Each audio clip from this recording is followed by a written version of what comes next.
Welcome, everyone. I'm Dr. Stephen Greer. I'm the founder of the Disclosure Project. I'm an emergency doctor, retired now, emergency medicine and trauma. I have been working in this area for about 33 years as a volunteer and as a provider of information to people in the United States government. You're seeing behind me a moment ago this event 22 years ago on May 9th, 2001. At that event, there were 22 folks who came forward, and that information is all on our website and on YouTube, and those were folks who actually, some of them, who handled extraterrestrial bodies called EVANs, extraterrestrial biological entities, handled craft, were on retrieval teams, all kinds of witnesses. Now, that got a certain amount of attention in Congress, but they weren't ready at that time to do hearings, which they're preparing for. I understand from people on the House Government Reform and Oversight Committee. And so over the last 16 months, I've been asked to provide as much intelligence as I can to folks who have been working to get to the bottom of this since the Congress passed a law requiring the Director of National Intelligence to come forward with information to the extent that he had it. Now, one of the problems with that process is that, and I discovered this in 1993, in December 13th of that year, when I briefed the director of the CIA at the time, R. James Woolsey, for then President Clinton. He and the president had been waved off and not given information on this subject. That's when, as a young doctor, I realized that this was being run outside appropriate oversight and supervision by the Office of the President and the Congress, and that is just a fact. So at that point, of course, it sort of upended my life in many ways, but we began to try to get information to the executive branch further, do research, provide whistleblower testimony, but it was all done very quietly.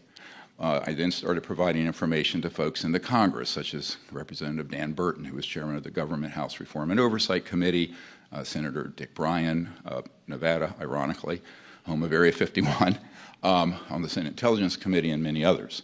Those proceedings went forward as a volunteer effort, and all of this is still a volunteer effort. We're unfunded volunteers.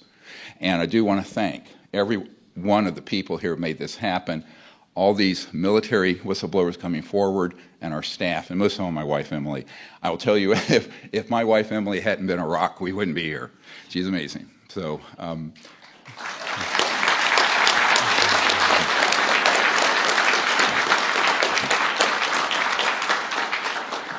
we got married 44 years ago in August, this coming August. So we have 4 kids, 12 grandkids. So ironically, my grandkids are the ages of my daughters when I started this process. So it's beautiful, but like, really? Why is this taking so long? So in my young years, I thought, okay, we'll get this information to the president and key people in the Congress. I'll go back to my normal life, taking care of shootings and stabbings and what have you, and off we go. Well, that didn't happen, as you all know, or you would have known. And I think the media has played a very key role recently in covering this, and there are whistleblowers beginning to come out in other settings besides this, and I applaud them, and I think more should do so. Now, the history of this is important because if you look at the testimony we have already, it's something like 70 to 80 people that we have debriefed, videotaped, have their transcripts, and it's available to the media and the public through our website and our YouTube channel. We've very transparently put out everything we can. To an extent, a not-for-profit entity can do it with volunteers and no office and no staff. So I don't want people to not get too grand here. This has been a volunteer effort for 33 years, and those people are heroes, as are these men up on the stage with me today. Now,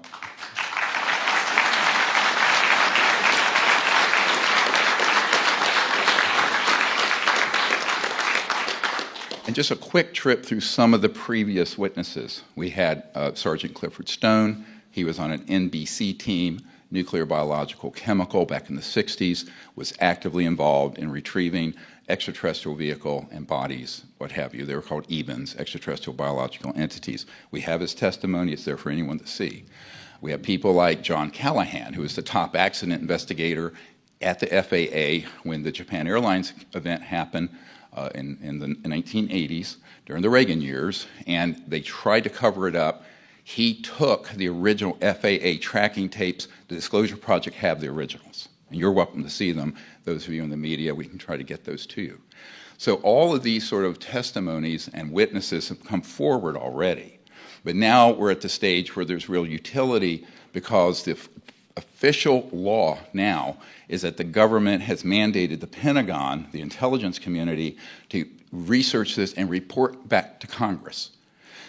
Now, there's a problem we'll get into in a moment with that whole process, which is important that you understand, and particularly the media understand. But first, I want to tell you what we've handed off this week to the Congress and to the White House and to the Pentagon AARO office, the AARO office that's tasked with investigating this. So we can go to the list of the material in the archive. It has government documents in the tens of thousands from all those countries: United States, Canada, Australia, Russia, Soviet Union, United Kingdom, and others.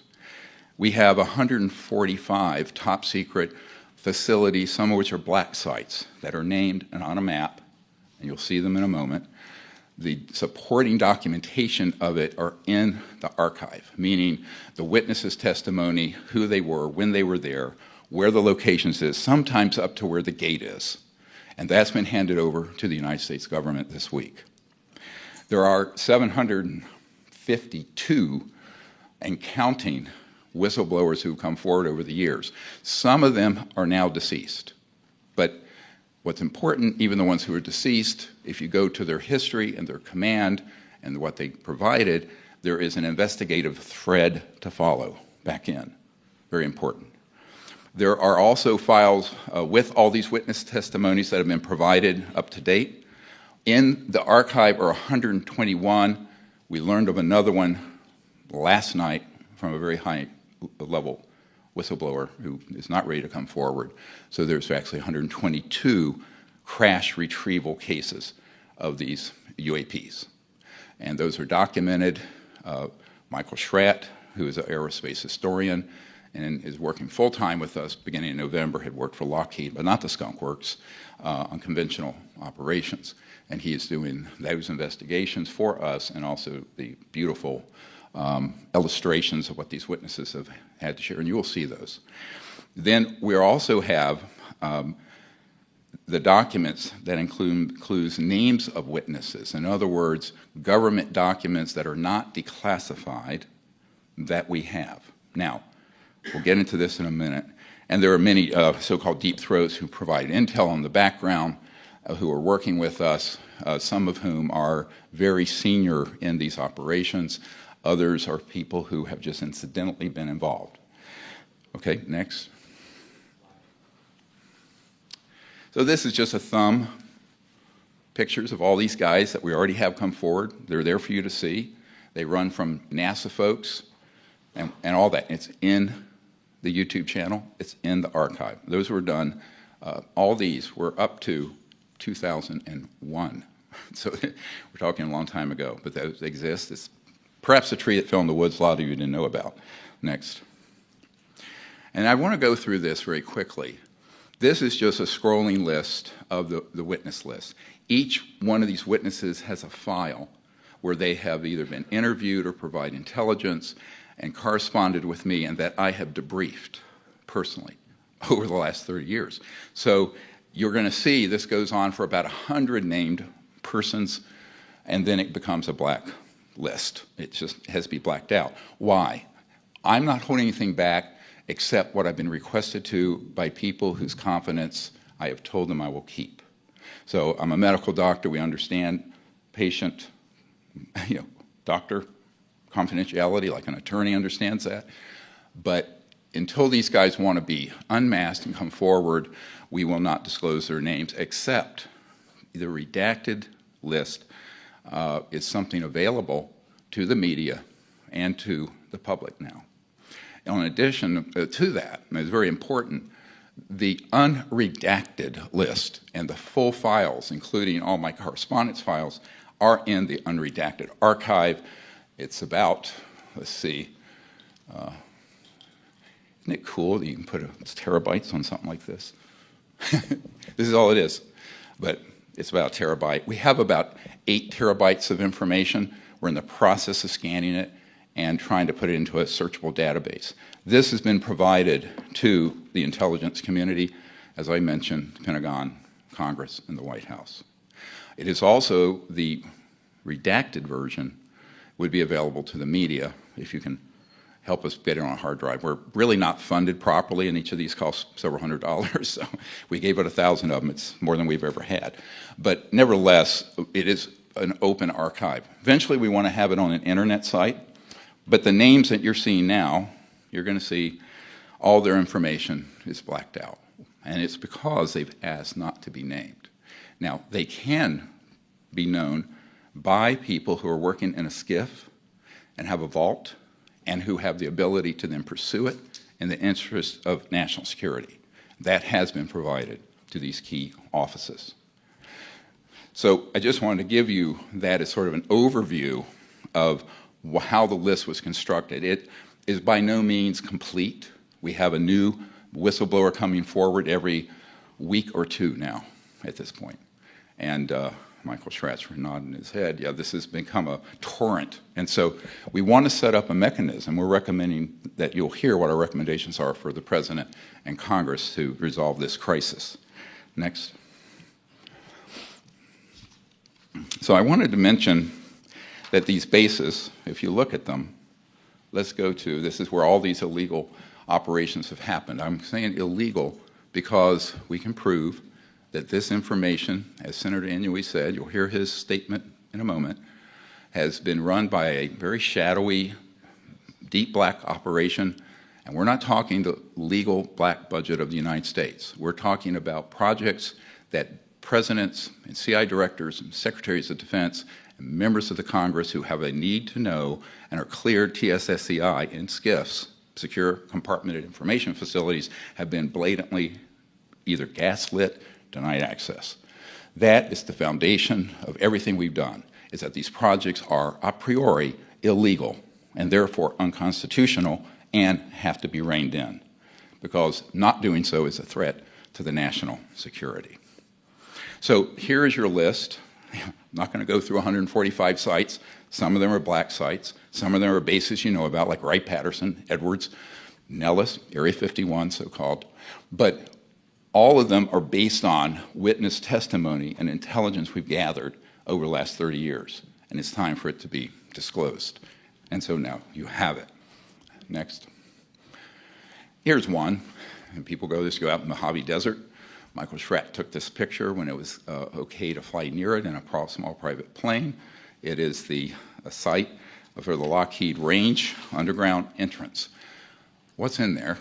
Well, there are man-made, and this is the big story, no one's telling you.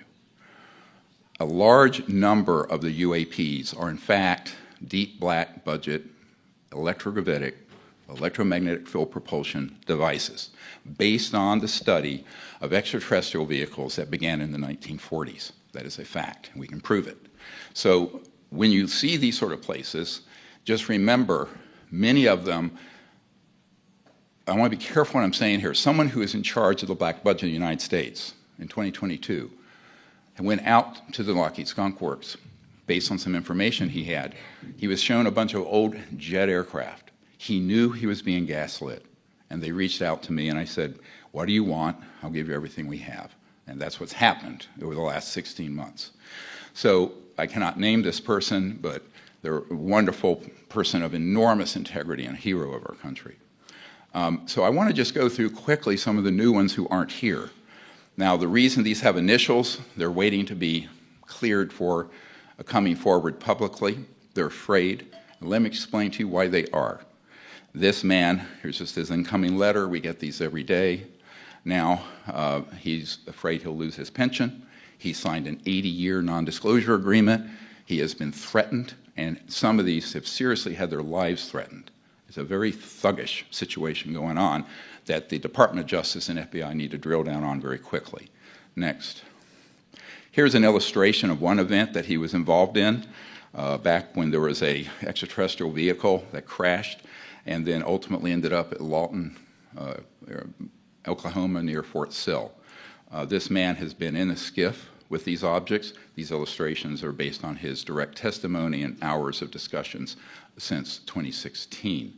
Here is a small extraterrestrial body, about 39 inches long, that was retrieved in that operation. There are extraterrestrials of various sizes. The last known count I had of different civilizations involved with this, about 60 to 70 in that range, and I think there could be more. Next. This is one of the underground command centers that he was assigned to from the Pentagon. He was with Technical Management Office and then some other offices and investigated some criminal activities that occurred with a 3-star general related to this subject that the Department of Justice was basically unable to prosecute because they were denied access to the operations. Next. Here's one that was also in this another facility. It's an extraterrestrial vehicle. He actually was there very close to it. This gentleman wants to come forward. He needs to be protected. And this is why we're calling for explicit witness protection and explicit pension and asset protection for these whistleblowers. Next. And this is just an indication of a type of electromagnetic system that actually can cloak any tank or any object that we've developed over the years, and he was read into this as well. Next. So there's another gentleman. I'm going to run through these very quickly. We'd be here for 30 hours if I didn't. I'm just giving you a tip of the iceberg, right? This is a guy who is at the Dugway Proving Grounds, very key facility, MS we call him. He worked for C. Martin Corporation, a contractor, and he was in a facility that had an extraterrestrial vehicle that was being studied by scientists. He knows the chief scientist involved. He has named that individual to us, and they can all be subpoenaed now. So this object was there in 2009. He didn't know the date of acquisition, but he thought it was fairly recent. Next. He also was read into and had the chief scientist show him the location, which we now have, of a DUM, deep underground military base, that is in the Dugway sector, so-called Avery sector, A-V-E-R-Y, and it has huge capacity for parking. You go in, and there's a vast underground complex in that location. That location has been handed off to investigators with the U.S. government. Next. This gives an illustration of the size of this. You could put easily on the platform that goes down the Air Force One. It's a very large elevator, goes down underground. Next. And then we have this gentleman. He was not long ago in the Nellis Range in the Nevada test site north of Nellis Air Force Base, and he, next slide, was on a retrieval team. Now let me explain how this guy got involved. He was recruited out of Fort Campbell to be somebody to be on a retrieval team with a top secret clearance to pick up when we have an accident with a helicopter or jet, because there's classified technology on those often. And our YouTube pilot here will explain that perhaps. But the point is, he went from there, and that was preparatory to being on a retrieval team for this. So he was involved with this operation. It was a man-made, so-called alien reproduction vehicle, it's called by some people, or AT. A lot of people just call them advanced technology. It's a euphemism. But it's based on studying the electrogravitics and magnetic field propulsion systems of the interstellar vehicles that involve the science of quantum entanglement and, going, basically you want to go from one point in space and to another, say this is one point, this is another. You're not going through a straight line. You're folding space-time. That's how you're doing. And we're not going to do a physics lesson here. Had enough of that in pre-med. But anyway, so this is an object. And I'm not a physicist. We have a physicist here. But this object was retrieved because it became disabled. Some of these retrieval operations are not extraterrestrial, but they would like sometimes the public to think maybe it was, because the bigger secret, I'll tell you right now, is not the extraterrestrial issue. It's these technologies, which an unsupervised and frankly illegal operation have, which is a threat to the national security, period. This we will prove. And this is a bigger threat, the existence of these in the hands of unsupervised operations that have escaped the oversight of the President of the Office of the President and the Congress since 1956 to 1960. Hence Eisenhower's speech, beware the military-industrial complex. This is actually what he was talking about. I know people who have since passed away, like our witness, Stephen Lovekin, who was at the White House with Eisenhower, who said point blank, the president lost control of these projects and that he was very upset and angry about it, but these projects became so compartmentalized that he no longer could control them. So this is one. You can see there are rivets and what have you. And we'll go through this later after our fine gentlemen and whistleblowers speak. But I want to give you this overview really quickly. Next. So this is actually an extraterrestrial vehicle, a very large one that was at the Nellis North Range. We have the location of the helipad. It's Delta Force manned. This occurred back in that same era, around 2009, about 65 feet across. It's seamless, but it has sort of a clamshell part of it. There was a ramp that rolled out, like he said, like a roll-up that came out of it. And there was a ARV above it that was headed in lock. It was an electromagnetic lock on this object. I think it was stunned, and that's how it was brought down. This is not infrequent. Not every day, but not infrequent. I said over the last 80 years, at least 122 have come down. So there are helicopters. He was on the team to pick up debris. This one was, of course, intact. It began to pulse and operate and came back to life, as it were. And the entire group that was there basically were put in some kind of a stasis electromagnetically. Sounds like science fiction, teleported back to the helipad instantly. But before that happened, he had this meeting with two of these extraterrestrial biological entities, a male and a female, and this is a very accurate, according to the whistleblower, who needs to come forward when there's adult protection. They had no pinna, the ears outside, and had no hair, and there was a male and a female. And it was made very clear to him by these beings that they were completely non-hostile. All extraterrestrial civilizations are non-hostile. If they were hostile, the technologies they have would have been made quite clear to us in August of 1945. We'll get to this in a moment. So this, later he had an event when he tried to leave that command where there was a fake, what's called a programmed life form alien. These have been used in what you hear in the fabled lore of abductions and stuff in the UFO lore. This is actually a man-made creature, but it's not living per se. It has a covering that's skin-like. It tried to take him with one of these ARVs in command, and some people camouflaged in the ground near his truck. After he got out of this command, he was disgusted with what was happening. He no longer wanted to be part of that project, but they weren't happy he left. I told him, it's a miracle that you lived to tell this tale. And so what happened is that his pickup truck went into sort of complete lock, motor died because of this man-made UFO, UAP. He opened the door because he saw this creature, which he thought was an alien. It's not. And he hit it, it fell, he kicked it, and it split open this outer, and he saw the integrated circuits and fiber optics and what have you.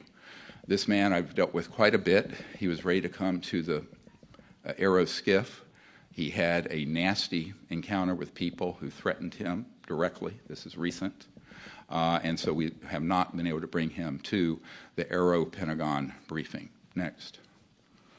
And this is one that came in 2009. We had a witness SL, we call him Coast Guard, and this is his incoming letter to me, the redacted information.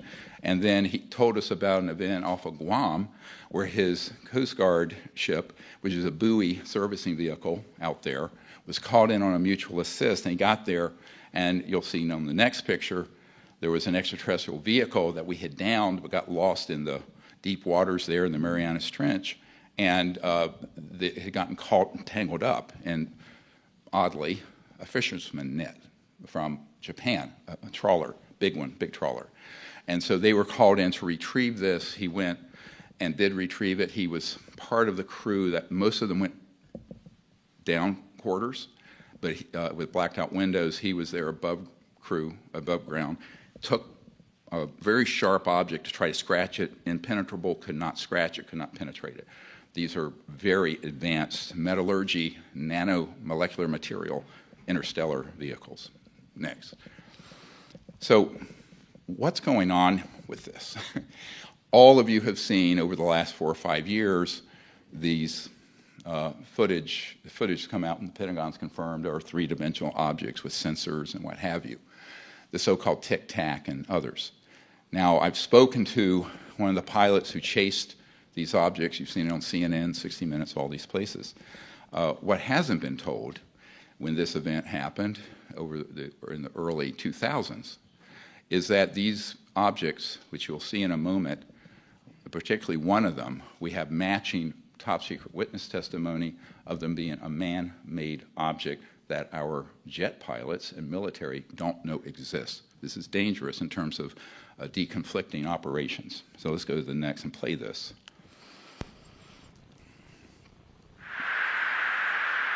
Dude, this is a fucking drone, bro. There's a whole fleet of them. Look on the ASA. My gosh. They're all going against the wind. The wind's 120 knots from the west. Look at that thing, dude.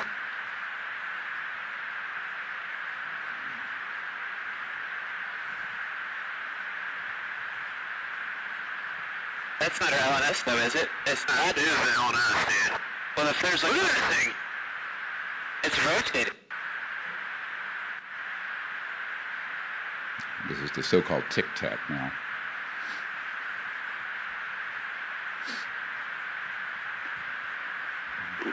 Nickel 6-1 Tango Project. Oh, got it! Woohoo! Roger. Now, of course, this has been called an unknown UAP, what have you. We can excuse the Pentagon and most of the military and the White House and the Congress for not knowing what this is, because the operations that have been building these are deep black illegal, and they are not disclosing it properly to the authorities in our constitutional democracy and republic. This is based on a sighting of a group of people, is basically the same object in the 1960s, 1967. Let's go to the next slide. And it's sort of a sketch here, the so-called vintage steam boiler. These have been seen in multiple places around since the 1950s and 60s. Next. Here's one that's a very good color illustration of it. Notice the probes on it. Extraterrestrial vehicles do not have those. These electrostatic discharge objects. We're not going to get into all the physics of this. Our team understands it, and we're welcome to share that in a longer brief with media folks. And here's the 2004 off the coast of San Diego Tic Tac. It's fundamentally the same object. Next. And here it is. We have a top secret whistleblower came forward a few months ago in 1991, so now we're talking quite some time ago, way before the 2004 event, that is offloading off a C-130, one of these UAPs, but it's actually a man-made one, and here you have the color illustration. This man is very afraid to come forward. He was warned not to, and at one point was told he would be, quote, executed. Next. So here's what we need to go through very quickly. It's a lot to unpack. This is not intended to be, we just did a 2-day conference right next door. The media are welcome to get that entire event with all the details for you if you wish to have it, or people get it to you. But basically, there are two types of these so-called UAPs, and I've said this. Some are extraterrestrial vehicles, ETVs, and some are ATs or ARVs, advanced reproduction vehicles or alien reproduction vehicles. People use different terms. The extraterrestrial groups are absolutely not hostile. However, screaming caps, they are increasingly concerned about human hostility and our weapon systems, which include nuclear and scalar, the so-called, Dr. Zahari shared this weekend, about what scalar electromagnetic fields are. But just to give you a sense of it, you all know what an electromagnetic pulse is. That's at the speed of light. The scalar systems are, instead of a wave, is a point that goes out longitudinally. Some call them longitudinal waves. These have been studied. Tesla talked about scalar systems. They have been weaponized, and those are the primary systems used to target and hit these electromagnetic field propulsion craft that cause them to fall like a rock out of the sky. You do not travel from another star system and cannot navigate a thunderstorm in New Mexico. That ain't going to happen. So even at that point, these had been early systems. We have a FBI memo from a field agent that we released. It's now one of the most watched, viewed documents on the FBI website of the fact that a field agent at the after Roswell said to J. Edgar Hoover that a disk was downed because we had switched on a new radar system. So let me explain the euphemisms that are used in this field. Radar can track an aircraft by bouncing a wave off of the fuselage, but it also can have piggybacked an active system to hit it. So you can have an active weapon system embedded in a radar system. So that's what began to be experimented with, and this is why from the mid-40s forward, there were a number of these downed objects that we've been able to document. If we've documented 122 of them, I suspect there have been multiple numbers of that.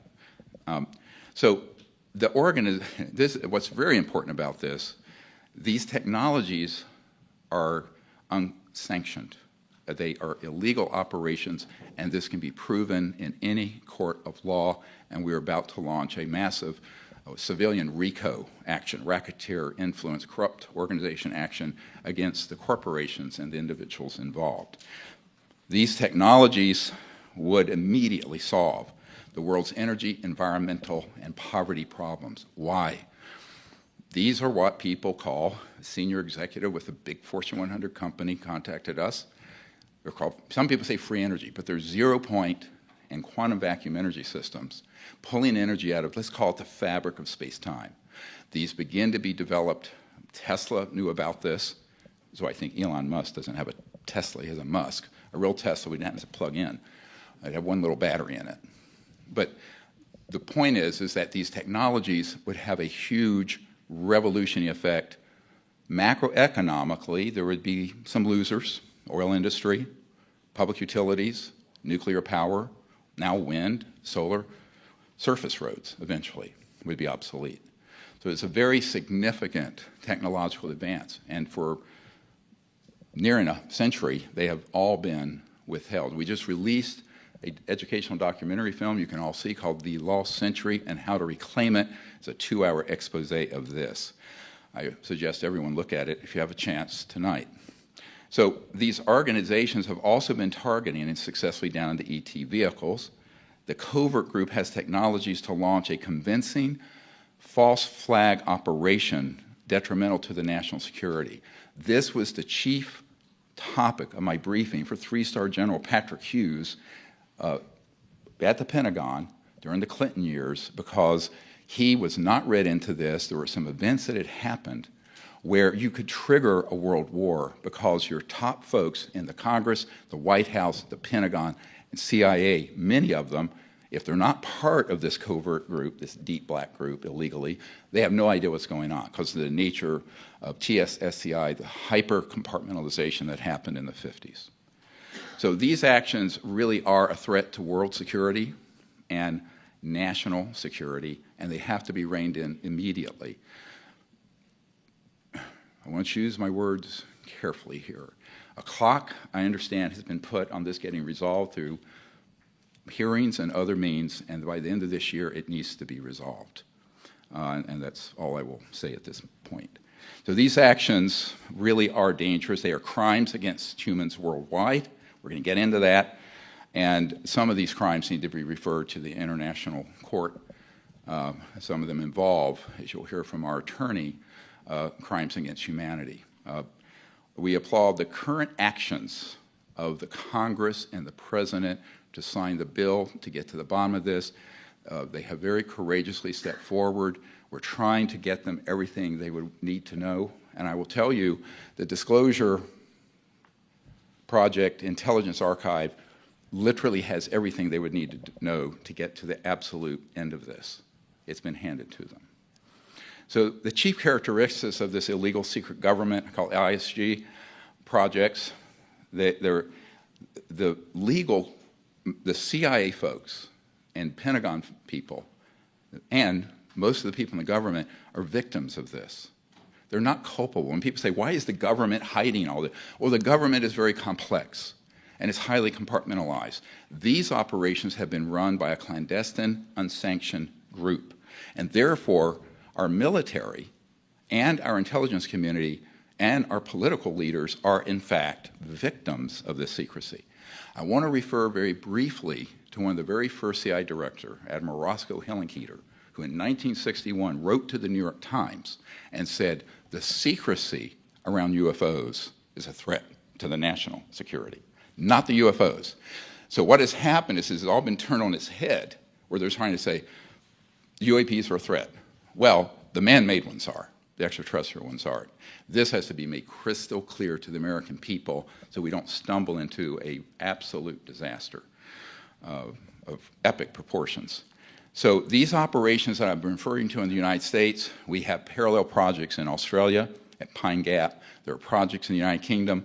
These are all very sub rosa, off the radar. I have done briefings for the Minister of Defenses of Australia, Canada, and Great Britain. None of them were read into these projects, and yet we had evidence they were ongoing. So they also act without acknowledging any national boundaries. What do I mean by that? So we have an operational facilities in other countries that we move in and out of with alacrity, without any knowledge or approval of that government. So this is also not good, obviously, and dangerous. But because of the nature of our operations, which can be cloaked, that have these AT or ARV vehicles, they can move off radar, they can go in and out of areas, and we have witnesses who can prove what I just said. Blackmail, bribery, and intimidation is the stock and trade, and it's the operational core of this illegal secret government program. Many of our whistleblowers have been threatened and have been blackmailed, and in the case of some of us, attempts at bribery, including myself. Next. So these are the actions we recommend immediately, now that this is all coming out by the Congress and the government. Next. And I want to remind everyone who's in office, and all military know this, I do solemnly swear to affirm that I will support and defend the Constitution of the United States against all enemies, foreign and domestic, that I will bear true faith and allegiance to the same, that I take this obligation freely without any mental reservation or purpose of evasion, and that I will well and faithfully discharge the duties of the office on which I am about to enter, so help me God. Next. So this is quite a list. I want to go through it very quickly. These have been conveyed over to the government in various offices. This investigation of the UAP issue, and based on the intelligence archive, should happen immediately and be increased in its pace and scope. The presidential executive order needs to occur immediately to stand down all targeting of these extraterrestrial vehicles by these covert projects, because it is dangerous and it is an existential threat to security for the entire world, not just our country. The executive order requiring all military intelligence contractors and other agencies of the U.S. government to disclose to Congress and White House all information, materiel, and technologies and locations and related assets. If not complied with, within around 6 months, we think that the offending party should be prosecuted criminally for treason and other crimes against the United States. The executive order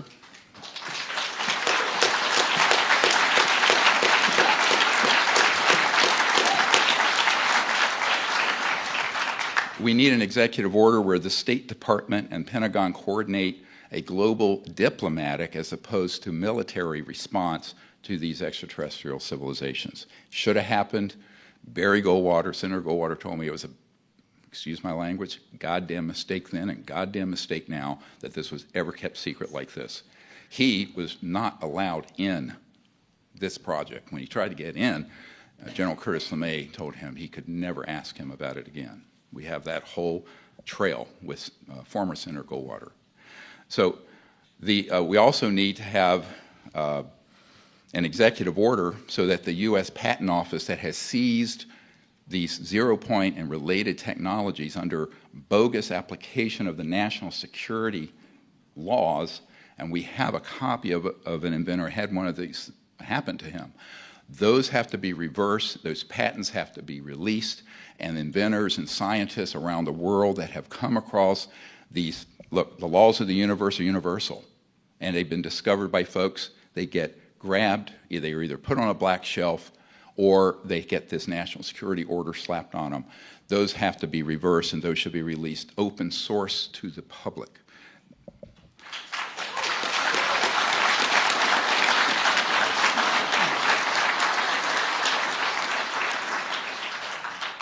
We also need an executive order to immediately require that the U.S. Space Force and Pentagon coordinate assets with the State Department, the United Nations, and other governments to initiate further open communication with these civilizations.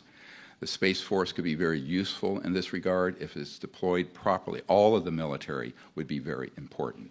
And I want to emphasize, both the people who work in most of these corporations and in these agencies and the Pentagon have no knowledge excuse me, of these illegal operations. And we should not paint them all with the brush of being culpable. It's not. These are the rogue elements. An executive order to immediately disclose advanced energy generating technologies should happen. These are held by some of these corporations and agencies.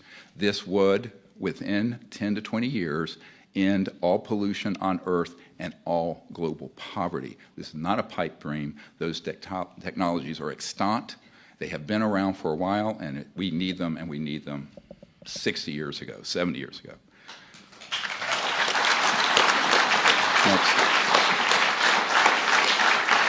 Next. So, these are going to continue, and we don't have time to go through all of these. So the reason I'm going through these is that there's a specific action plan that we have. You can read these. They'll be in the press briefing materials if you need them. And I think it needs to happen very quickly because this is all going to come out, and there needs to be an organized response. Next. The congressional recommendations, Congress should immediately pass a $50 billion research bill to develop and bring forward the safe technologies related to zero-point and quantum vacuum energy systems. We provided 50-some billion for the chip industry. This is way more important. And frankly, it needs to come out very, very soon, given what we're facing with the climate and global poverty issues. That's something that needs to be put on the front burner. It is certainly a more important agenda than the partisan bickering that we see today. Amnesty provisions need to be passed explicitly for people wanting to come forward. I have a major number of folks who are executives, corporate, also whistleblowers, some of whom have been involved in activities that are not legal. If they come forward, they should have immunity so that this can all be unwound in an orderly and peaceful way. That needs to happen very quickly, and it should be included in a bill this year. The Congress should also convene open hearings on this. I understand from discussions with a member of the House Government Reform and Oversight Committee that this has been discussed by the chairman and the Speaker of the House. I think that should be put on the front burner and move forward very quickly. We will provide all information, and have already provided all information they will need. There are, I'm sure, other archives that can be brought to bear, and other whistleblowers are now going to be coming forward, probably several a week at this point. Congress should also pass legislation to explicitly protect the personal safety, like a witness protection program. It is not an exaggeration to say that in the 30-some years I've been dealing with this, I have dealt with multiple people who have been flat out threatened with execution. One of them is sitting here at this table, perhaps more. Next. So this, next slide. One of the things I just want to mention is The Lost Century was crowdfunded, and look at the subtitle, How to Reclaim It. Because there's a century of technological and scientific progress that would greatly benefit all of humanity, not just the United States. We all live on this beautiful sphere floating through space together. It needs to very much come forward. It's 100 years is long enough for secrecy. Next. So I want to introduce someone I've gotten to know. We first met last year. By the way, all of these military guys have been, and corporate folks have been to the Aero SCIF, the Secure Compartment Information Facility. The Disclosure Project has funded all of this for their personal needs and travel. That's why we appreciate your donations and contributions. But Colonel Heckert, he is a retired and very decorated United States Air Force Command pilot. During his extensive career, Colonel Heckert flew over 100 combat reconnaissance missions, including 11 years in high-altitude aircraft developed by the Lockheed Skunk Works. These were not the alien reproduction vehicles, such as the U-2 and the TR-1, and flew alongside the famed SR-71 Blackbird. In the late 70s and early 1980s, Colonel Heckert commanded the nation's largest nuclear monitoring facilities and radiological processing lab, and was responsible for the airborne collection of debris from nuclear explosions worldwide. Later, he was commander of classified operations in the Middle East and subsequently served as a special project director at Wright-Patterson Air Force Base in Ohio, where he was involved with countless classified development operations. Colonel Heckert also spent time working out of Groom Lake, Area 51, where he conducted flight operations and project management, evaluation, and research. Please welcome my friend and hero of our country, Colonel Heckert.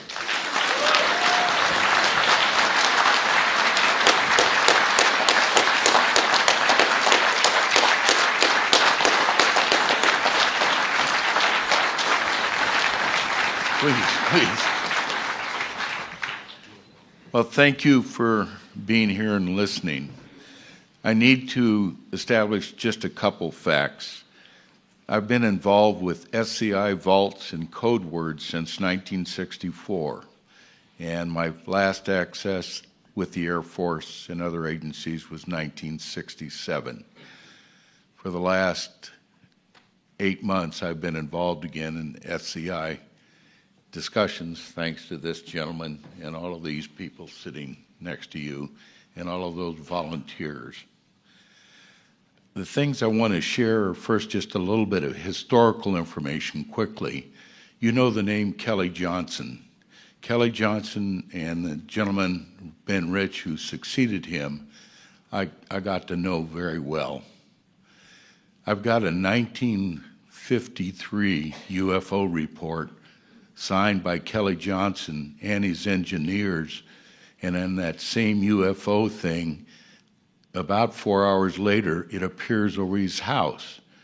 And Dr. Greer has a letter that Kelly Johnson sent to the National Director of Intelligence saying, this is real, this needs to be investigated.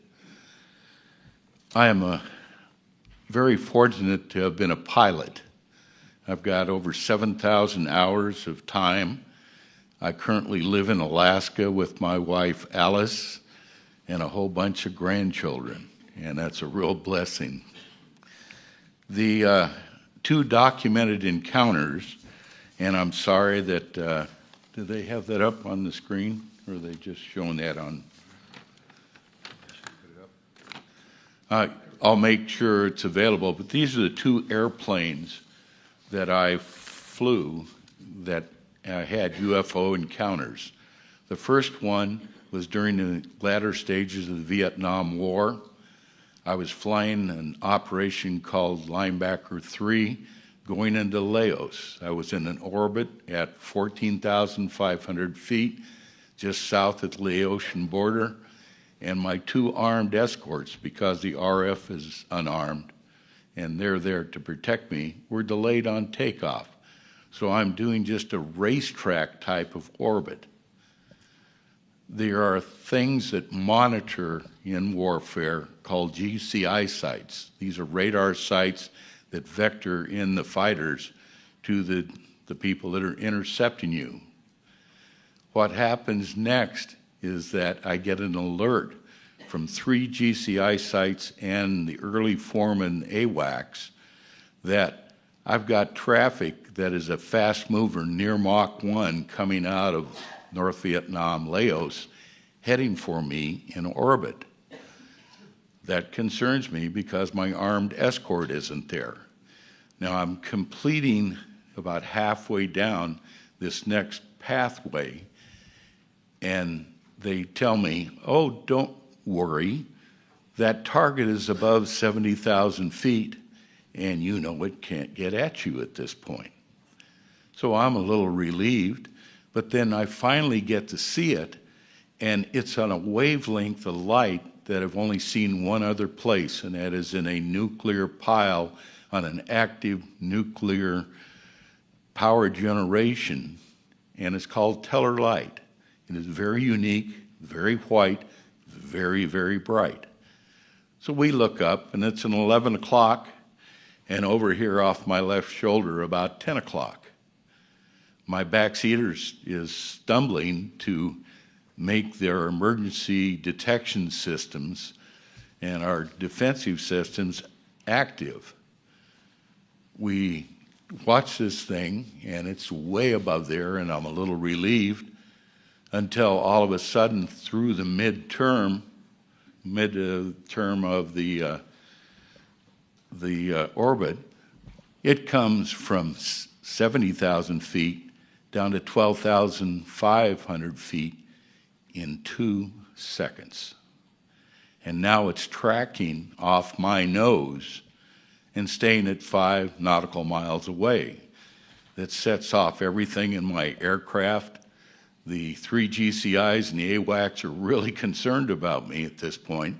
And as we go on parallel with this thing flying at 5 miles an hour, I'm really concerned. And then they ask me, will you intercept this if you can? Well, the airplane, the RF-4C, is a Mach 2 plus airplane.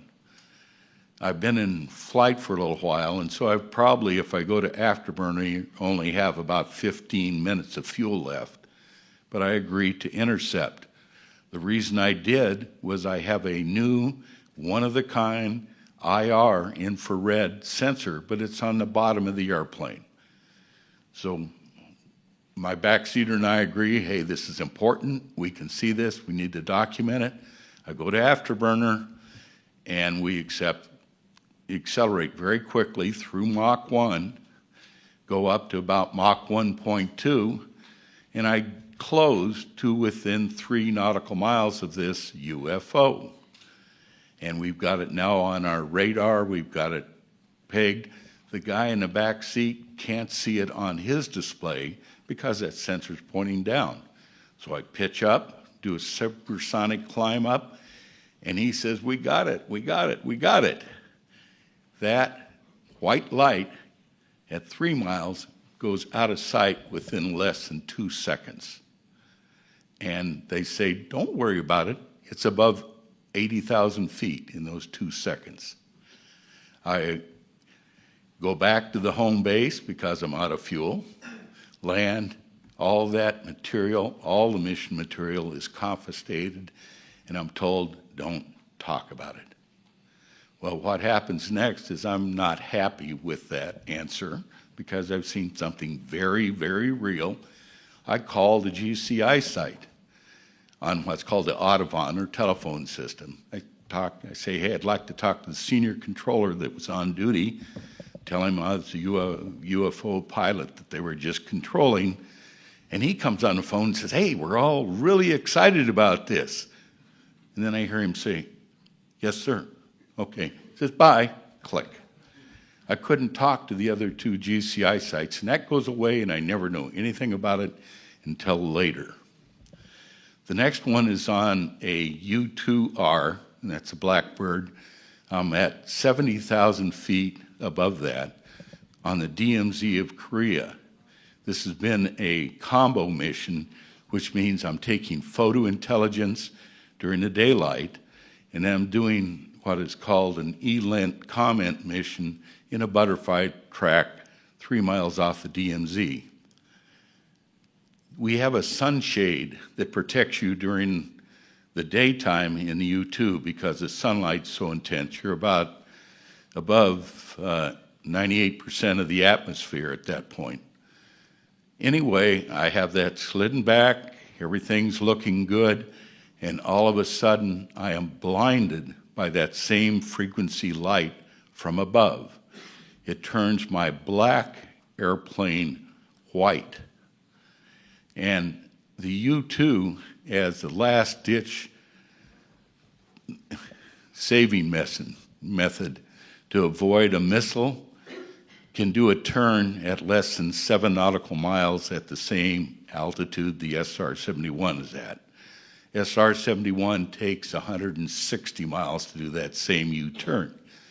There is nothing, to my knowledge, in the world that is man-made that can stay with the U-2 at that altitude, turning the max turn, unless it's another U-2. This light tracks me from above. Now, I can show you later missiles that come between me and my other RF-4. My airplane's got holes in it. They never made me abort a reconnaissance operational mission. This scared me so bad that I had to abort. But when I land, normal debrief does not take place. They just say, go shower and go to your room. Okay. So what happens next in my career is that because of my wife's concern, she says, hey, we got to take a respite of this. By the way, she worked at Air America at Udorn Air Force Base in Thailand for the CIA. Anyway, she says, we got to get out of this. You know, you're getting a little too tense, and now we have 2 children, and I'm worried. So I take an assignment to what's called AVTAC, and AVTAC was established in its predecessor in 1945 due to the development and the concern of Little Boy and Fat Man, the 2 nuclear bombs. Those are important because we have a detailed history of air sampling, pollution sampling, and it was primary pollution that they were concerned about radiologically from 1945 on. At that point, I'm assigned at a base commander level. I have sites all over, and I'm sorry I can't show you a slide of that, but we're involved in things like the raising of K-129. It's a video that's been put out about 5 years ago that shows my site at Attu detected the breakup of that submarine. That same site at Attu and my seismic site will sense a nuclear deep underwater test out of South Africa, and that's called the Vela, V-E-L-A incident. And my boss at headquarters is fired over that incident, but 2 years later, because the administration denied that that test ever took place, the Vice Chief of Staff of the Air Force, General Mathis, the Chief Scientist for the White House, and the Secretary of the Interior come to my vault, and they want a briefing on our data and if we really think that that happened. They left believing it really happened, and as a result, South Africa destroys 4 nuclear warheads they had. Israel will never admit that they were part of that joint venture. From there, I go to Europe as one of the first four in the TR1 program, and through just accidental events again, because of the sickness that our intel officer goes through, I'm the only one that has a code word clearance. And so I'm assigned to do his duties while he recovers, and I'm exposed to all of the peacetime aerial reconnaissance data in Europe and Africa. I'm in charge of scheduling those events and trying to get us integrated with the TR1 into the peacetime aerial program in the European theater.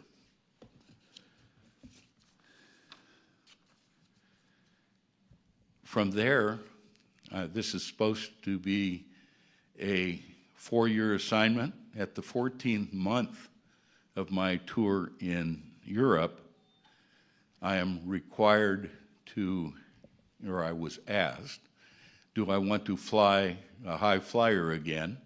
And of course I said yes. They do a process when you go to a classified site called sheep dipping. And so they put fictitious orders in your official files. I go overseas and work in the Middle East and actually work with Delta Force on a hijacking in June of 1985 during that tour, and we lost a soldier on the ramp. But this is in direct coordination with MI6 because it's a British base, and that's now declassified. But it was quite an experience. The only problem is that there was a conflict in the chain of command. I was supposed to be the chief test pilot for the U-2 program back at Edwards. That's a follow-on assignment they promised me. Instead, that assignment's canceled. I'm held in that remote location for 10 days. My wife was about to disown me, and I am told I'm going to Wright-Patterson Air Force Base. The new job for the first 6 months is Director of High Altitude Test for the Air Force.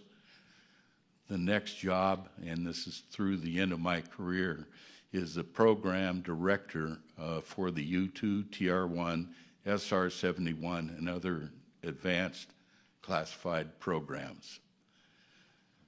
I need to transfer to this and tell you about a recovery that we did called Project Morning Light. It is a reconnaissance satellite that comes down, and eventually parts of it end up in Gray Slate Lake, and there's radioactivity that's cleaned up from that. That also involves a U-2, or pardon me, a UFO.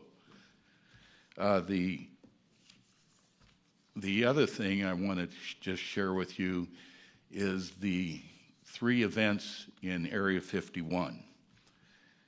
And those events themselves are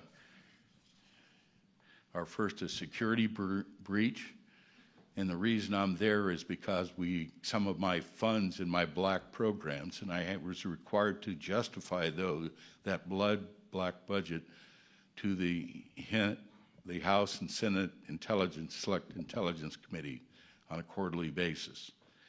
Some of those funds are not being spent. My projects aren't going forward. I'm there, and I overhear 2 people talking about using Navy sensors to photograph an aerial vehicle that's flying at night, and they're going to make a lot of money. Well, I report that immediately. Those people are arrested, and I don't know anything more about that event, except none of that imagery they took got released. The next one is that I have a number of cost overruns in my projects. I'm back, and I look, and I'm finding that other programs are using my funds diverted for their use, and that's what's slowing my developments, and I'm very upset about it. The last part, and this is, gosh, I'm sorry I'm having my senior moments, if you'll forgive me, but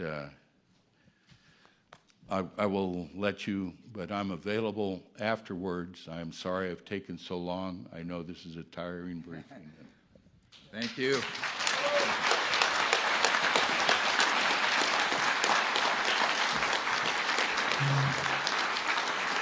A real hero.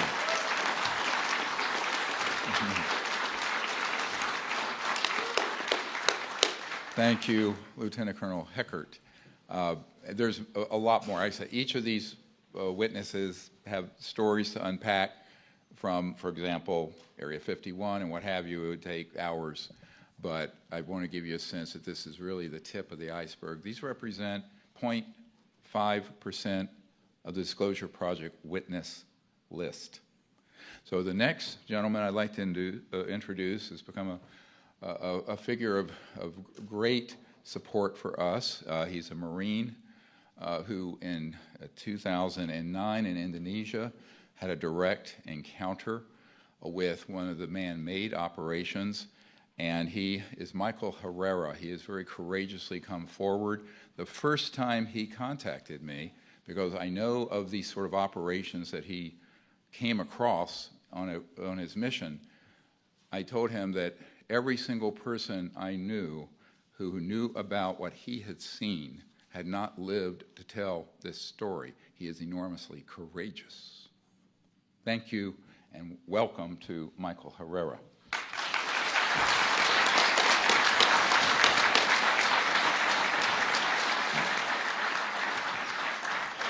Well, thank you all for being here.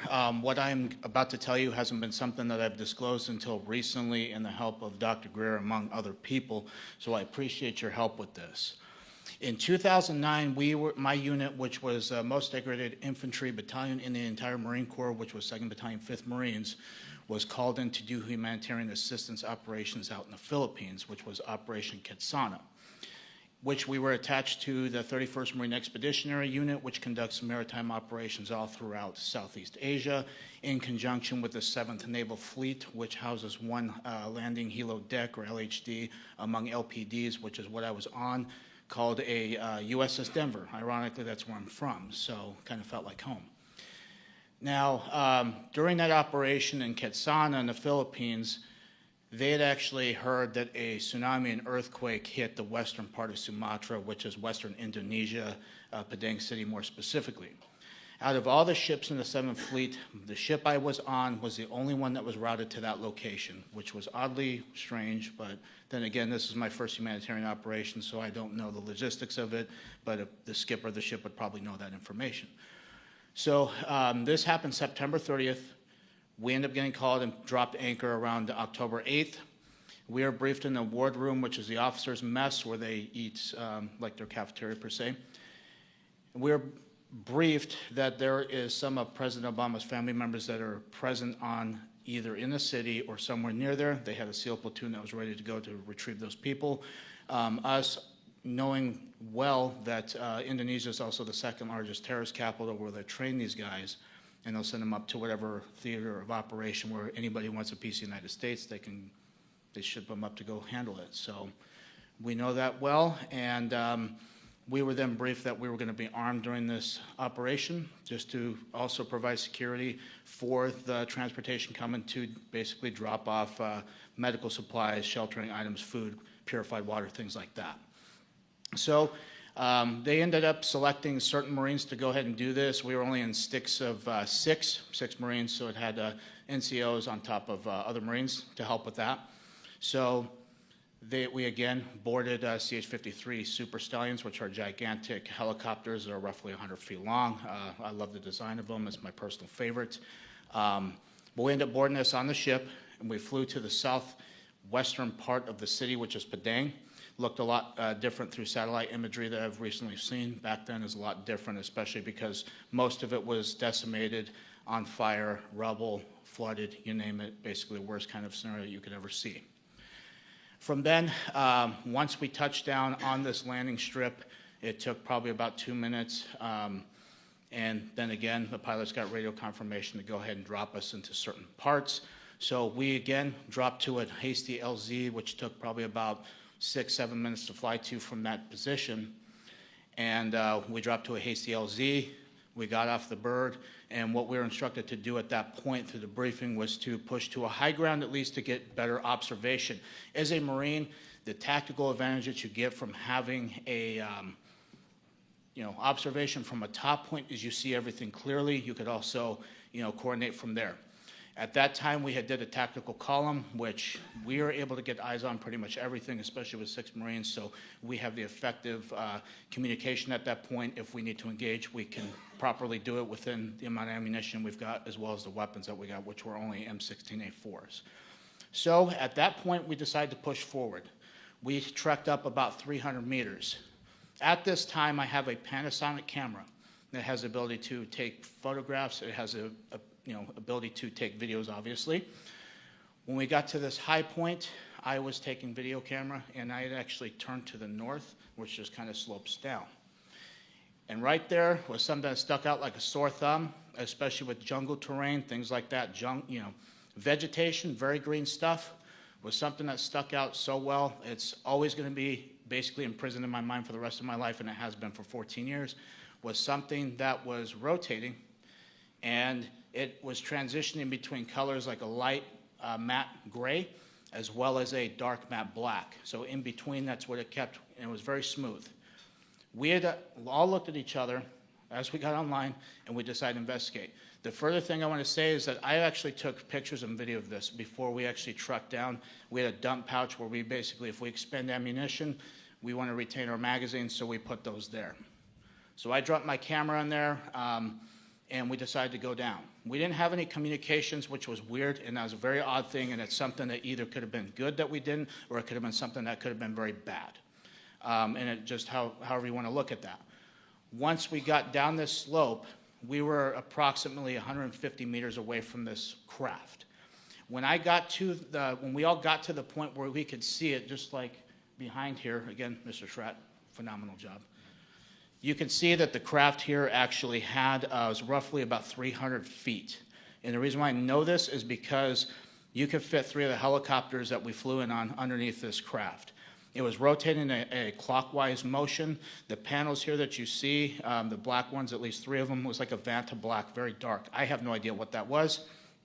On the very top, there was like a pyramid structure that you could see the shadowing of it, which would elicit that was a pyramid structure.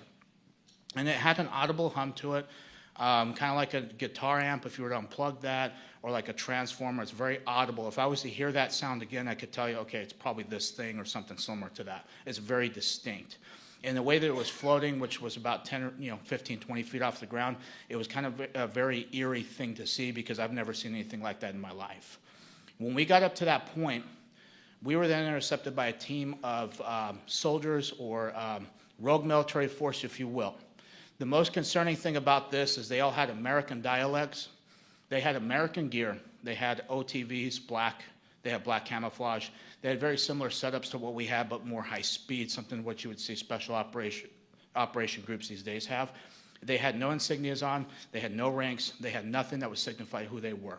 They had black ball caps. They had M4A4s that were equipped with ACOGs, which was a step up from what we were currently issued, as well as PEC-16 IR illumination devices that you use for night vision and night patrols, things like that. So we were engaged. We had 8 of them put the drop on us. You could audibly hear them blow the safety selectors off. They basically started screaming at us, telling us what we were doing. We were not allowed to be there. Who were we with? What were we doing there? Threatened that they could kill us right then and there. We could get lost in the jungle. They could throw us out of a helicopter if they needed to. It was very nerve-wracking at that point, especially looking to my fellow Marines and seeing the reactions on their faces too. We were all freaking scared, to say none the less. So with that being said, each Marine was then patted down along with myself. We had our weapons taken from us. They were basically cleared in condition 4, which means they had no round chamber, no magazine in. They dumped our magazines out of our mag pouches as well onto the deck. And then again, because of Marine Corps order, how things are with that, we were told to keep our military ID in our left breast pocket. So they knew that. They asked for our military identification. We gave it to them, obviously, because they have guns in our face. So provided that to them. They had something that looked like modern day smartphones, but this is 2009, so it's not really as high tech compared to obviously today.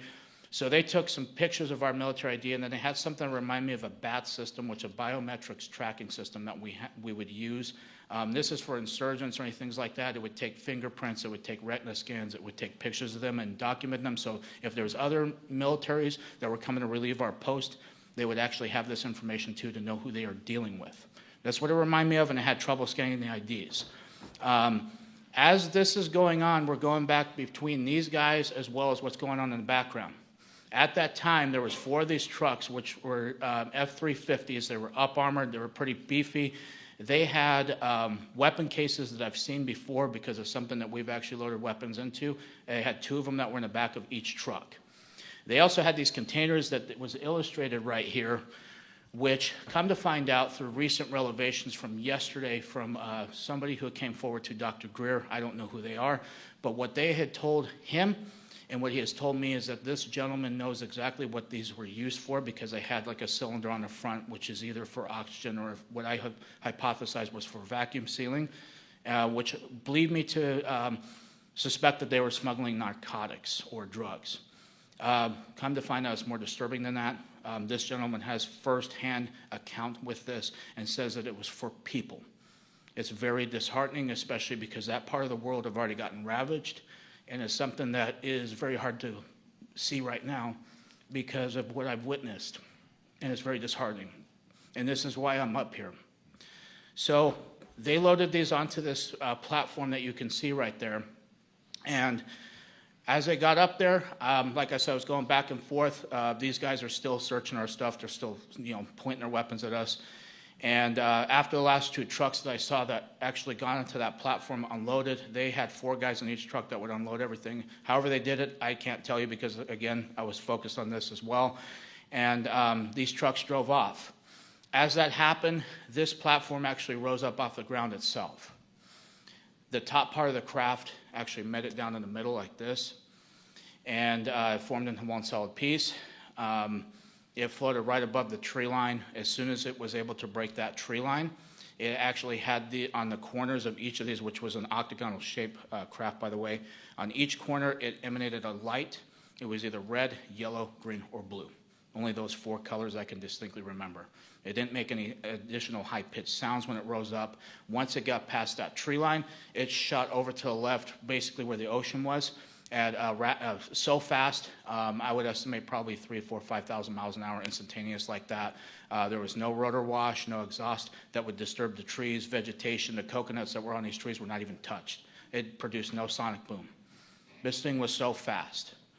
So as that happened, they basically had told us to turn around. As we turned around, kind of a couple things that went through my head at that point was that we're done. They actually started loading our magazines into our back into our vest in a way that would be hard to get them to put them into a weapon and to actually, charge the weapon and actually put it around in a chamber. So they put those in. They actually slung our M16s on their back for us, but when they did it, the Marine Corps not really issued the best gear, especially at that time. So the slings back then were, I would say, subpar quality, cut my neck pretty good, and they kind of went in that motion and made sure they were secured so we couldn't really get them as easy. And they escorted us back up this slope. And they told us we were not allowed to look back. 2, that we were not able to talk about this. They were actually, 2 of the guys were actually talking about either, hey, should we smoke these guys right now? That's what they kept saying. It was kind of feeding more into the fear at that point because, again, I don't know who these guys are. I know they had American gear. They had American sidearms as well.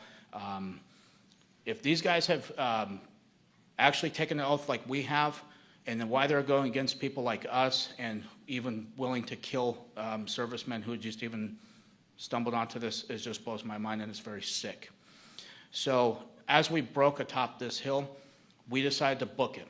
And we ran back to the LZ. There was a gunnery sergeant that was attached to the ship. I don't know this gentleman personally, but I know he's very unhappy with seeing us because we had actually had our weapons slung. We were not combat effective at that point if we needed to be. He asked specifically why we were. We didn't tell him exactly why. We just came up with an excuse. And then we waited for the next CH-53 to approach, and we got on board, flew back to the ship. We turned our weapons in back to the armory. We took our gear off back in our berthing, and we went upstairs to be debriefed by an admiral that I've never seen before. And It was kind of somebody who was out of place. I don't know if he has any kind of relevance to this at all, but if that's the case, if he does, I hope he comes forward with that information. It would be very helpful. So as we're going to go ahead and fast track to a couple days later, which we end up in Subic Bay, which is like the party town in the Philippines. So we had 3 days there of liberty. The first night I come back, because we had to report back to the ship each night, we were not allowed to stay out in town. My rack was on my camera was on my rack, and the memory card that was in it was out, and my battery was out of the camera, missing as well. So all of that was missing. The only thing that was there was the camera. Mind you, I had my locker secured. I had other stuff that was basically piled on top of that camera. So whoever did it knew what the hell happened. So after that, the other thing that was also notable with that was each of the Marines that were with me also had their cell phones taken that they brought. Even though they didn't bring them on the mission, all their stuff was missing. The other stuff, the other people in the actual platoon never had their stuff touched. It was only us 6 that were affected. So fast tracking back when we returned back to Okinawa, one day I had got a call from the duty that was in the barracks. Each barracks has like a duty of Marines that are, making sure there's still order, things like that. He had been told that I needed to go up to the CP, so he informed me, so I had hightailed it up there. And oddly enough, there was nobody in the building, except for one gentleman who was wearing Air Force dress blues that was missing a name tag, which I understand in Air Force policy or regulations that they were supposed to wear a name tag, and he did not have that. I gave him the proper greeting of the day, gave him the salute. He had pulled me into an office, and he had said, "You are not allowed to tell anybody in your chain of command. I don't care if it's a general. I don't care if it's anybody. You are not allowed to talk about what happened. You can go to prison for this, or you could be killed." So he slid over a non-disclosure agreement, and it had 2 things that I can recall to this day as I quickly skimmed through it, because, again, I had thought we were going to forget about this whole mess. And one was said TSSCI, and the other said Indonesia. There's only 2 things I can recall out of that.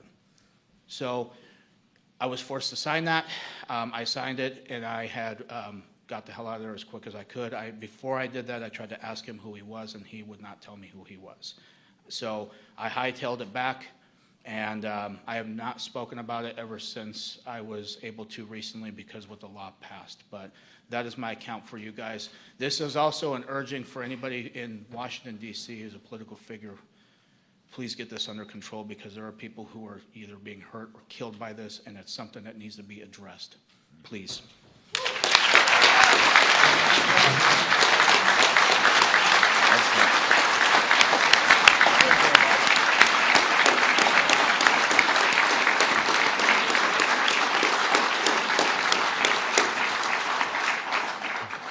Thank you, Mr.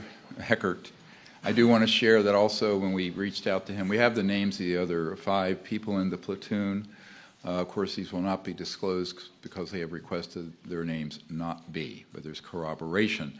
One of them wrote to Mr. Herrera when we asked that Mr. Herrera reach out to the other folks involved in this horrible incident, which now is quite clear from other sources involves a type of human slave trade used in covert programs, very criminal operations.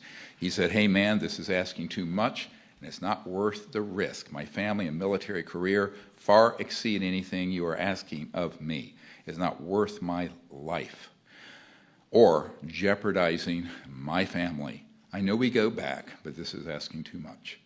You need to get out of whatever you are in, and don't get me involved with this mess.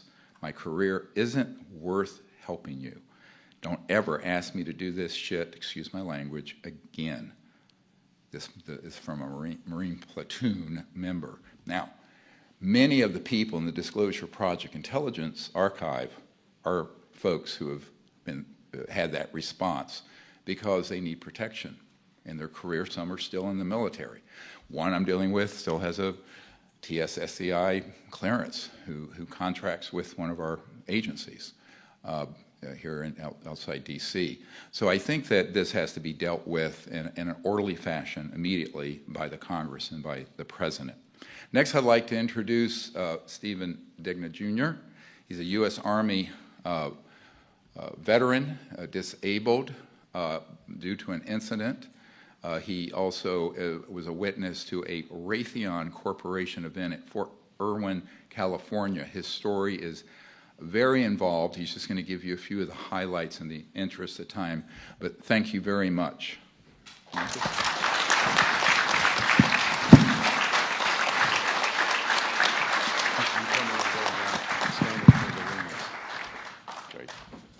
Good afternoon, everyone. I'm going to look down and read this. I have a brain injury, so it gives me problems. So I apologize.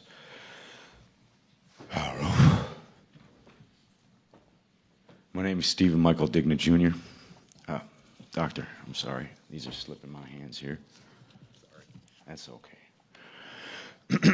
My name is Stephen Michael Digna Jr. The following testimony is true and accurate as it can be at this time to the best of my ability, and I am prepared to swear this testimony under oath before the Senate and Congress. I'm a former sergeant in the United States Army. I began active duty service in 1999, and I served until 2002. I was assigned to the U.S. Army Training Center W4J9 Alpha Alpha, Fort Irwin, California, located in the Mojave Desert inside Death Valley near the Barstow, California in 2000. I was assigned to Alpha Company Group, Live Fire Combat Engineer Division, Computer Support Systems, and basically for civilians, it's management for live fire operations. I acted as a hub between the operations group, intelligence planners, ground team, Air Force, and Star Wars programs. Thank you, Doctor. In July of 2001, I was observing a live fire practice at a level from an observation deck at approximately 3 stories high from the desert floor. I saw a craft in the distance at approximately 200 feet off the ground, measuring approximately 172 feet across, strongly resembling a hovering B-2 Spirit. Upon first glance, my eyes were adjusting to the darkness. I could see 7 lights in a V-shape. After that, I closed my eyes for approximately 30 seconds to allow them to adjust to lighting conditions. We were running red lights throughout the bunker due to the current live fire exercise. The range was hot. That means rounds are being fired and lives are at risk at all times. This was interrupted by a very, very ominous call, a net call. It said, ceasefire, ceasefire, ceasefire. It came from one of our observer controllers on the ground. There was about 27 teams out there. And they kept soldiers alive and trained them. Sorry, thank you, Doctor. Once my eyes adjusted, I could make out the general shape of the craft. There were 2 men from Raytheon present. I pulled out my night vision goggles to get a better look at the craft. It appeared to be generating 7 lights along its wings and underbelly. I noticed another smaller craft oriented on the right side and at the same height as the first craft, approximately 75 feet to 100 yards to its right. The second craft was jet black, V-shaped, pointed towards the first craft. This craft had equally joined, spaced, rectangular sections forming the hull. The craft had a gimbal rack that deployed from the bottom of the craft. Approximately 5 to 6 holographic lights, holographic emitting lights were pointed directly at the first craft. That was my assumption due to the fact that they were displaying a strange color within my MVG goggles. Anyone that knows the old school, circa 2000 MVGs, they don't emit color. They give you green, grays, and blacks. I was seeing colors within my night vision goggles. This was not normal. And it was my assumption that perhaps this was a hologram being projected from the other craft. I can't confirm that. However, that was my assessment at the time and my suspicion at the time. I wanted to throw a baseball at it, but I didn't have one, just to see if it was tangible and solid. The second craft was jet black, V-shaped. I'm sorry, jumped a little space here. Thank you for the bullets, Raven. The craft and the gimbal rack were deployed from the bottom of the craft and approximately 5 or 6 lights. Sorry, Dr. Greer. Guys, I goofed up, and that's a part of the brain injury suffered during the explosion on the live fire range. One of the 2 men on the observation deck from Raytheon noticed the night vision goggles I had. He went from chattering cheerfully. They were pretty relaxed. They'd seen these before. It wasn't abnormal to them. he looked at me with a very, very severe look of disapproval and anger that I had. At that point, they both went calmly inside, probably a little bit angry, and it felt as though I had crossed the line. I took another look with my night vision goggles. The reason this event was not reported was due to the fact that it was not unidentified. I'm going to repeat this very clearly to the cameras. This craft was not unidentified. This was on our birds, and to the observer controller that called that out on the range, I'm not going to put his call sign out. Roger up, eyes on, hands on confirmation. That's our bird, but she doesn't need wind to get lift. She was hovering stationary. This was, I'm going to interject here. Sorry, guys. This was very dangerous. This craft showed up unscheduled. I got no notification. My job was to maintain command and control and to be the hub and top observer controller for the Tactical Operation Command Center for live fire desert warfare. That's the largest live fire warfare center for desert warfare on the planet and in history. So any moving objects that are on that desert floor or in those skies are supposed to be coordinated between myself and another group that I directly worked with the civilian personnel through Raytheon and the United States Air Force. So to get back to the statements here, the reason the event was skip. All right, well, this is going to jump in a little. I was the fastest promoted soldier in 25 years on the post. And I was the youngest #1 control seat holder at Fort Irwin NTC facility in history. That held the title, the voice of the desert. When I cued my mic at my FM base station, it shut down all radios, and I could shut down the range for safety reasons or for medevac calls, safety reports, weather reports, and any other thing that was commanded by me, by my superiors. I skipped over that, but I filled it in good. Approximately 5 to 7 days later, sorry guys, this is personal. This affected the rest of my marriage, my life, and my relationship with my child.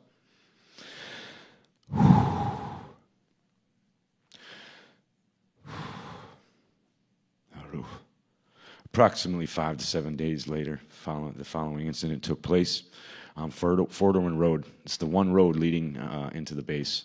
During the weekend pass, after the show, my wife and I had taken a pass to go see a movie. And this took place right after the live fire bunker, about 5 to 7 days afterwards. We skipped the second movie, or halfway through. I was really tired, just got back from running the range, 78-hour shifts with no relief. We passed a dry lake bed on the right-hand side. I've got that exact information already turned into the proper authorities. Thank you, Dr. Greer and all of his team. People out there, please get ready to come out. There's a saying they got, an old friend of mine, well, a new friend, but he reminded me of an old saying they have at Fort Benning, Georgia. It says, "Follow me." There's another saying we have at the Signal Corps Academy. It's on the badge. It says, "Pro Patria Vigilanus," or Vigilis. That means watchful of the nation. And then there's another group of men that I served with, and I tried to keep them alive every day to the best of my ability. Same guys that blew me up. And I still love them today, and I ask for amnesty for all of the information I'm going to say from here on in. These boys are on the ground, on the hottest spots in the planet, along with these other soldiers, and they're dying out there. They're out there killing people under false pretenses. I've also turned information in that may be able to prove that to the proper authorities, thanks to Dr. Greer and his team. His team so far has been accommodating, polite, honest, respectful, and this man is my new general. He leads the way. So rally up, rally on me. This man is the way. He speaks the truth. He is sound. Apologize, Dr. Greer. I've been waiting to say that for a long time. I thought they would laugh at me and look at me like I'm a lunatic. However, I brought my data. I brought the information. They stripped my information, said I had a driver's badge and a service ribbon. I had 2 accommodation medals, and I had total 7 certificates. They put me in for an ARCOM, which is the highest award you can get for a non-deployable base. I'm a non-combatant, but I'm as close as you can get to being one. Those boys out there, we receive KIT reports every day. That means killed in training. Had I been in a real tactical operation command center or bunker on the range, like the one that just got hit in Ukraine, then I'd be sending men out to die every day. Those guys hated the voice of the desert because we gave them commands to send their troops into danger and to death, even if we knew that they were just the decoys for the real mission. So I'm going to have to jump back to this. I apologize, Raven and everyone, for going off track, but that had to be said. Back to the story in hand. This isn't a story. It's my story. This is a real story. And don't forget that. This is real. This can't be made up. And I can give you the exact locations. I can drive Dr. Greer and all of the command, Congress, everyone there to the bunker. So we passed a dry lake bed on the right-hand side. My driver's side mirror reflected a powerful white light into my eyes. I saw a bright white light pop up out of the canyon that I had just come from. I looked over my left shoulder and saw a zipping light that zipped through the curves in that bend, mimicking my exact track and exactly the speed that I had had. Suddenly, all I could see was a bright light through all of my windows, and at that exact same time, my car's power steering and the engine's electrical system, everything died, completely died. When I exited the vehicle, I rushed towards the front end of the car, believing there was someone pointing a floodlight at us. I had some words to say to that man. I stepped through a thick field of white plasma that encompassed a spheroid craft. As I turned to go inspect the craft, my wife opened the door, and she ran out towards the front of the car, and she was yelling, "Steve, no." She was instantaneously locked in place in a bright white field of plasma. As I looked at her, I thought to myself, it's okay, she's in stasis lock. That plasma enveloped her body with about 6 inches. I heard a female voice calmly state, felt like it was in my head. Said, she is in stasis lock. It was a confirmation. Thank you, Dr. Greer. Relieved that she was safe, I started approaching the craft for further inspection. The craft and the car were nose to nose at a 90-degree formation. If you looked at it from a bird's eye view, it would be in an L shape, nose to nose. The craft was, there was a plasma field emitting approximately 12 inches off of the craft. Inside this white plasma field, the craft seemed about approximately 23 feet long. I stepped forward with my left hand extended and slightly reaching out to it. The craft responded to my movement. This startled me slightly, but I took it and stood still, just in case. By moving back and pivoting the nose away from my hand like a cat or a boxer, and it felt like a cat to me.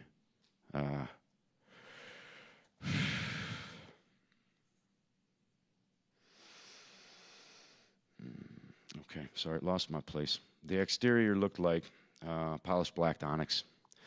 As I approached the craft, I noticed ambient temperature, not hot or cold. I kind of leaned down and touched the craft, and as I swiped my hand up the craft's starboard side, also towards the front of the craft, it was as smooth as glass. However, when I drew my hand back towards me, it felt like shark skin or a cat's tongue. That was followed by a reaction. The reaction followed my hand, and as I... Oh, it's slightly off here. So I'm going to have to do this with my hands just to describe it for you. As you can see here in the picture, I put my hand on the craft like this, and I kind of pushed my head forward. I can't do it here because of the mic, but I wanted to swipe my hand up and look at it like I was planing a piece of wood. As I drew my hand back, that's when I felt that this strange texture. It felt like tiger skin, or a shark skin, or like I said, a cat's tongue. As I drew my hand back, pixels jumped off the craft. They were like micro shavings. I would call it. They resembled graphene or magnetite shavings and nano-sized particles. As I did that, and as I swiped up first, I guess to get back to that, as I swiped up, the craft emitted a tiger stripe pattern up the starboard side of the craft. As I drew my hand backwards, the pixels popped up And as I did, the craft purred. It bellowed through my body. I could feel it resonate in my body cavity. And it was very intense. I felt like I was in contact with a living creature. Yes, sir. The reaction. Okay, I'm already done with this. Thank you. As I drew my hand back, a lattice work opened up underneath. There was a very vibrant colors coming out of the craft, the underskin. This was a very thin nano layer, and there was a meshwork, honeycomb style, and it was like a lattice work that was like a frame around this. And beneath that was, there were filaments flowing. They looked like a neural network. I tried to see any universal bus system or any computer systems as the analyst job that I had. I saw none of this. As I drew the hand closer to myself, trying to peer through all these bright, wicked, beautiful lights that were pinks, blues, and every light color you could think of in the spectrum, I wasn't able to see anything through it. So as I drew my hand this way, I kind of pressed off the vehicle. The vehicle was stable. I mean, this thing was locked in position. It's not like Star Wars when you jump off of something and it moves. This thing was solidly locked in place, solid. I seen a shape right here through my elbow as I leaned my face down, and I could see up into the sky above my car a mirage, which was like a silhouette or a heat foil on the road. And the stars shimmered in a straight line, and in a very long distance there was a curve. So it seemed to be curved. Either way, right when that ripple hit in the sky, the stars then refixed back into place. I realized I was looking at a cloaking device on a very, very, very large craft that seemed to encompass the whole desert area that I was under. At that moment in time, I glanced and panned my view just to try to get fathom the dimensions of this craft, and I saw a giant bright white light floating in the sky, and it was a hangar bay door opened. You couldn't see doors. It was just a bright white light, and it looked like a window floating through the sky, maybe even a portal. People might, from a distance, think, hey, that's a portal, but I obviously knew it was a craft, so this is a hangar bay door, and there was a female silhouette standing there. At that moment in time, I heard that same voice, and it said very clearly, you were not supposed to see that. You weren't supposed to see it. All of a sudden, I began feeling a thud, thud, thud sound. This was a resonant frequency being pulsed through my body. As I felt this, it increased in speed. Thud, thud, thud, thud, thud. It was very rapid. You can see the same type of thing in the movie Interstellar. Very similar when he falls through the black hole. Too similar.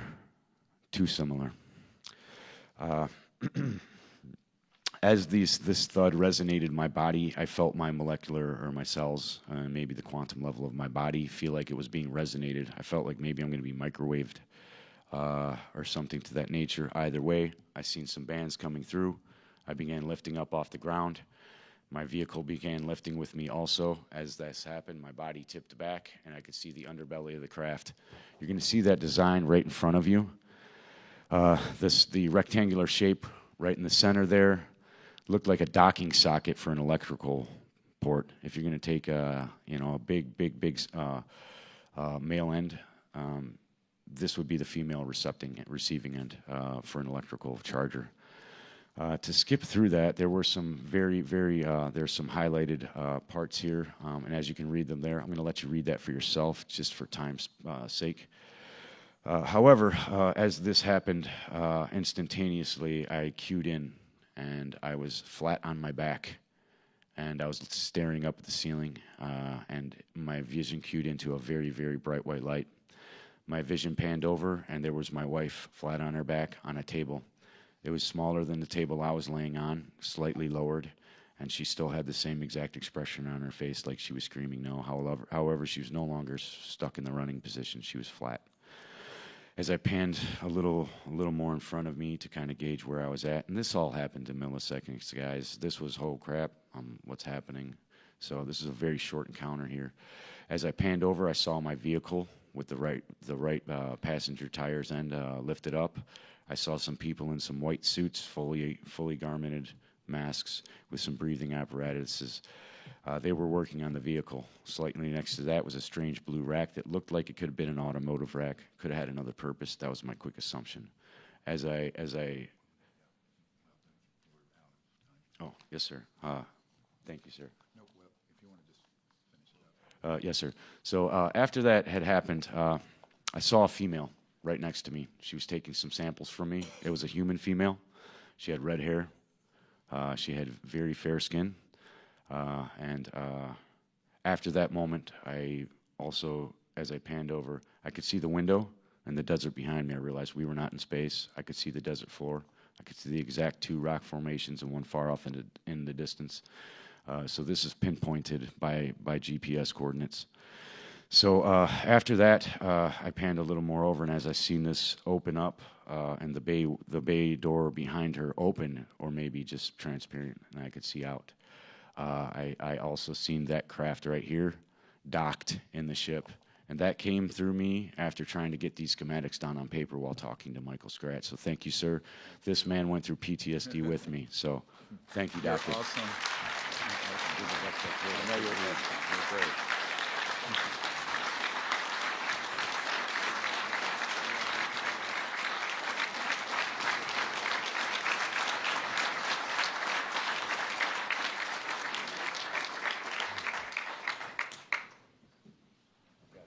Thank you very much. There are obviously a great deal more to all these accounts. I'm sorry to have to cut that short, but we're sort of at the past our time we were going to wrap it up. But I will tell you that this is not a typical, the craft he was referring to are ours. That was Raytheon objects. Those are, and he said, yes, they are. His key point needs to be made, absolutely. They have been used in simulated quote-unquote abductions.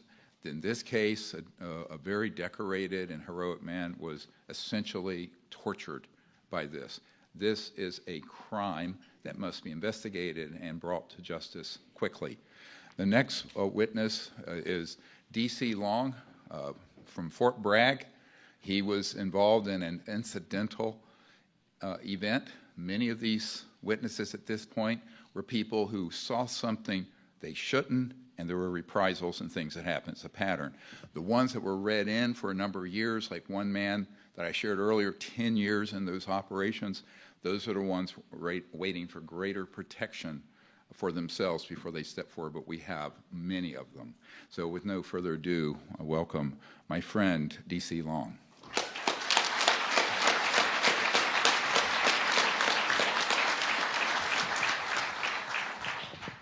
I promise mine's going to be much quicker than some of these other guys, and this is the way I talk. So I apologize for that as well. Everyone that I've met here, I would love to go through every name. I would love to go through every situation. What these gentlemen have, we could spend years talking about it, just getting to all the moments and everything that meant the most to us.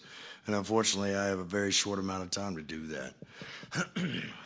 My military service began in 1997, and it stretched to 2013 until I was medically retired, injuries received in a combat jump. Ironically enough, the quick story that I'm going to tell you guys has virtually nothing to do with my military career until it got to the very end of the story. Long story short, my father grew up as a contractor. That was his entire life. He could build anything with his hands. He could tear it down and build it again for you.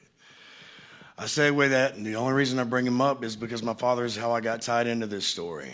As a government contractor on Fort Bragg, he met some people. He got friends with some people in the upper echelons of the military, the tip of the spear. The guys who didn't need the Army Corps of Engineers permission to build anything that they wanted. These people that I met when I was 13 years old. We would go on hunts together. We would go on fishing trips together, riding their planes. They would take us all over the continental U.S. just to enjoy their time together. People that I thought were my friends, that I didn't know that they were in the military until years after I had been in myself. We meet up at 18th Airborne Headquarters by my father's request from me. He asked me if I could help him assist. We didn't know where the project was. We were told that we were going to be met by an escort from the JFK Warfare Center. He shows up. I recognize him as one of my father's friends. I overheard that the place we're going to be going is Range 19. I'd never heard of this place before, hadn't since. They put us in a van, no windows, no protection to the front. So we were joking, what did you say? Because we're taking you to Leavenworth. We show up at Range 19. The only thing that was directly in front of me looked like a bunker, 45 degree inches from a concrete bunker, covered in trash. Looked like an actual dump.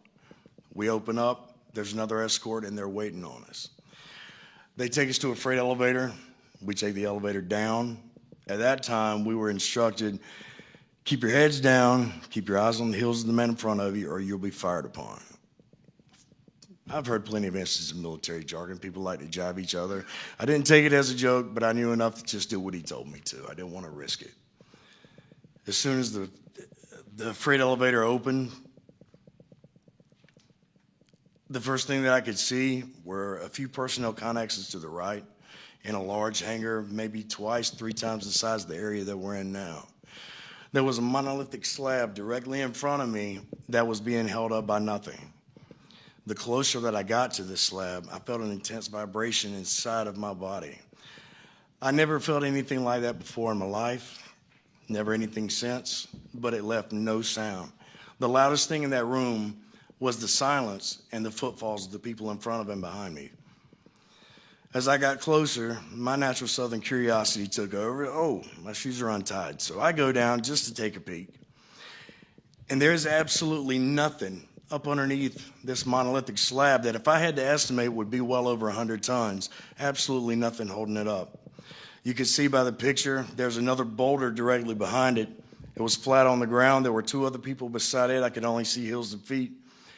To the right, you could see what looked like a boulder. And all 3 of these that I could tell had this box on top that was black with spires that came off, and I couldn't tell where it was connected, but it obviously had something to do with the levitation. The one to the right was being spun by the personnel that you could see in the picture. At this point, from my knees, the escort kneed me in the back, said, let's go. We follow on, go downstairs to our appointed place to take measurements for an underground firing facility for a live fire range. Excuse me. When it was all said and done, less than 15, 20 minutes later, we make our way back to the surface through the same hangar that we had noticed the monolithic slabs and the boulders. And there was absolutely nothing there. There was no noise for anyone taking anything out. It was 1 flight down to our appointed place, but you could still hear that there was nothing going on in the facility that we were in. We make our way out. We get back in the van, and they take us back to 18th Airborne Headquarters so we can retrieve our telephones, our IDs. Something was said to my father, and they retrieved all of the notes that were taken. Everything that he had that he recorded from whenever we were downstairs, they took it from him. I didn't think much of it. I go back upstairs, help him wrap up in the G5 war room. And it was at that time there was a gentleman sitting at the desk. Everyone was cleared out. And he had 2 pieces of paper. Said, I need you to sign this NDA. Absolutely not. You know, we didn't so much take it as a joke, but we just didn't feel like the things that we had witnessed, although I did realize it was something that I never should have seen in my life. We weren't going to sign it. Didn't think anything of it. I leave. I get a call the next day, less than 24 hours later. Hey, man, you need to come down. We're trying to go to work, and everything's locked up. Everything's gone.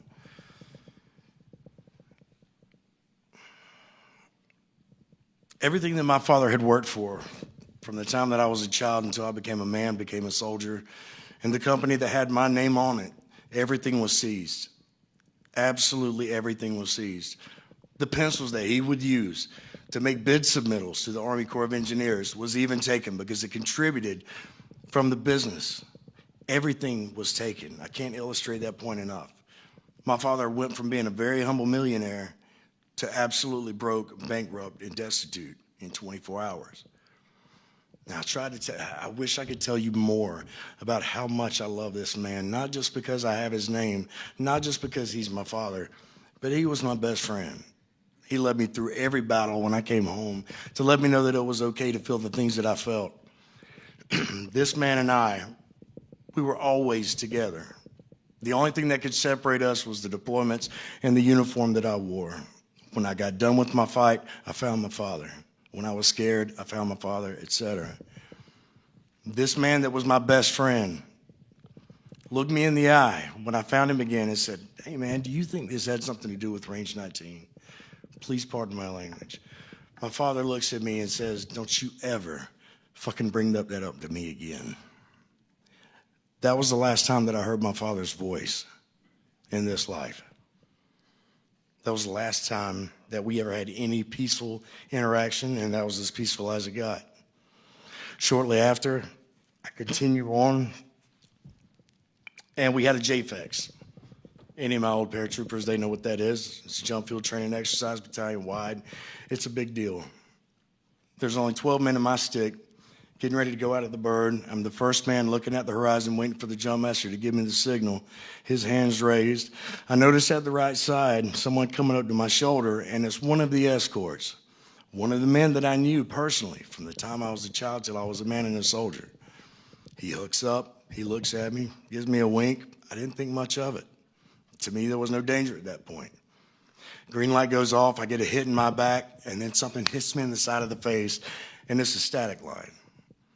The gentleman to my right, the man that I knew, threw his static line intentionally, and it snapped my neck. I go to fall out of the aircraft, deploy my combat pack, full oscillation. The only thing that I heard after that was the sound that my body made when it broke. When I woke up a month later, I was told that I was not fit to be a Ranger. I was not fit to be airborne. I wasn't fit to be a soldier. My career was effectively over. Even throughout all this time, I could not reach out to my father. He wouldn't take my calls. He was homeless. I didn't know. I just thought he didn't want to talk to me. Eventually, I ended up in the same situation. This follows further down the road to about 2 years ago, whenever I finally was saved by someone who I didn't even deserve to hear the sound of their voice. I had intentionally grown my hair past my shoulders, my beard down to my stomach. I was 135 pounds just because I was hoping I could hide. I was hoping I could get away from what put me in that position to begin with. I get a phone call. It was 2 years ago. We found Daddy. He's in the hospital. I go down to see my father. He couldn't speak. The man that was 6'4", 240 pounds, a superhero in my eyes, not just because he was my daddy, because he was a tough son of a bitch. He was laying in a hospital bed, 98 pounds. When the people who I encountered after the fact that had actually spent time, excuse me, and got my father out of his homeless situation to help him get back on his feet, to give him the drive, to get back to doing the only thing that he knew how to do was to be a government contractor, they put him back in contact with some of the people that he thought could help him. I can't illustrate this fact enough. In the time span of 3 months, my father went from 6'4", 240 to 98 pounds, dying in a hospital room, and he couldn't even speak because the chemo was burning his lips. I told him, I love you. Don't worry about us. We're square. I want to make you proud. Before Dr. Greer and I came in contact with each other, and I'm almost done, I wrote my story, and I entitled it, I'm Afraid to Say. And people have asked me, well, why did you wait so long? I mean, it's obvious why we waited so long to send it. Nobody knows this. My family doesn't know this. Dr. Greer obviously doesn't know this. When I sent that, I was planning on taking my life because they took every damn thing from me. I could handle losing my career. I was willing to die for my country. I was hoping like hell I would. Somehow I survived. And then they tried to take me again. They can have all that. I knew that when I put these around my neck. But my intention was to take my own life because I just couldn't do it anymore. I heard this man's words with Sean Ryan, if good men do nothing, then evil men will prevail. I am damn tired of doing nothing.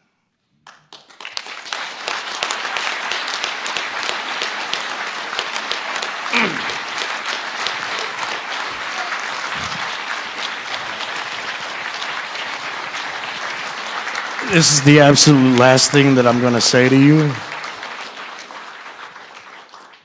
was trained to never fight. I was trained to fight, never give up, never stop, as long as you had a breath in your body. I gave my breath away. The people in this room, everyone that I've had the blessed opportunity to spend time with, I've heard you say that we're brave, that we're heroes, and it embarrasses me because I personally felt like I don't deserve to be in the room with all of you heroes, because I would not have the words and the breath to come from my body if it wasn't for the strength that you give me when you shake my hand, when you hug my neck. Thank you so much. Godspeed.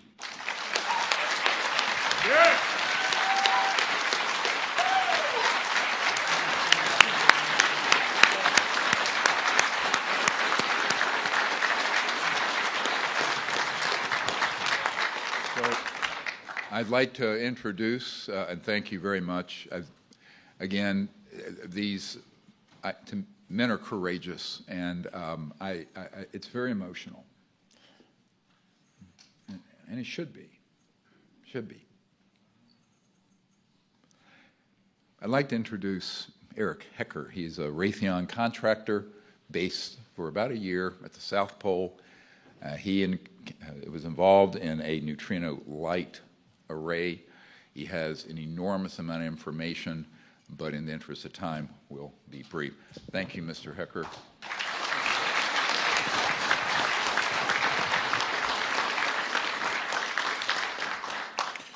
Hello, everybody. Ladies, gentlemen, members of the press. I'm very happy that you're giving me this attention and this information attention because it needs to get out to the world. I will start, since we have to be brief. I have already given all pertinent information and supporting documentation to the Senate Intelligence Committee and AARO. They informed me that all of my information will be recorded for public record and shared with Congress. It is that important. In 2010, I was selected to go down to the South Pole Station in Antarctica for an entire year by Raytheon Polar Services as an employee of a third-party contractor for the National Science Foundation. I function in a dual-role capacity as a tradesman and a firefighter. My responsibilities required me to be more informed than most of my crew and offered me complete access to the facilities. What I learned from this unique experience needs to be shared with the entire world.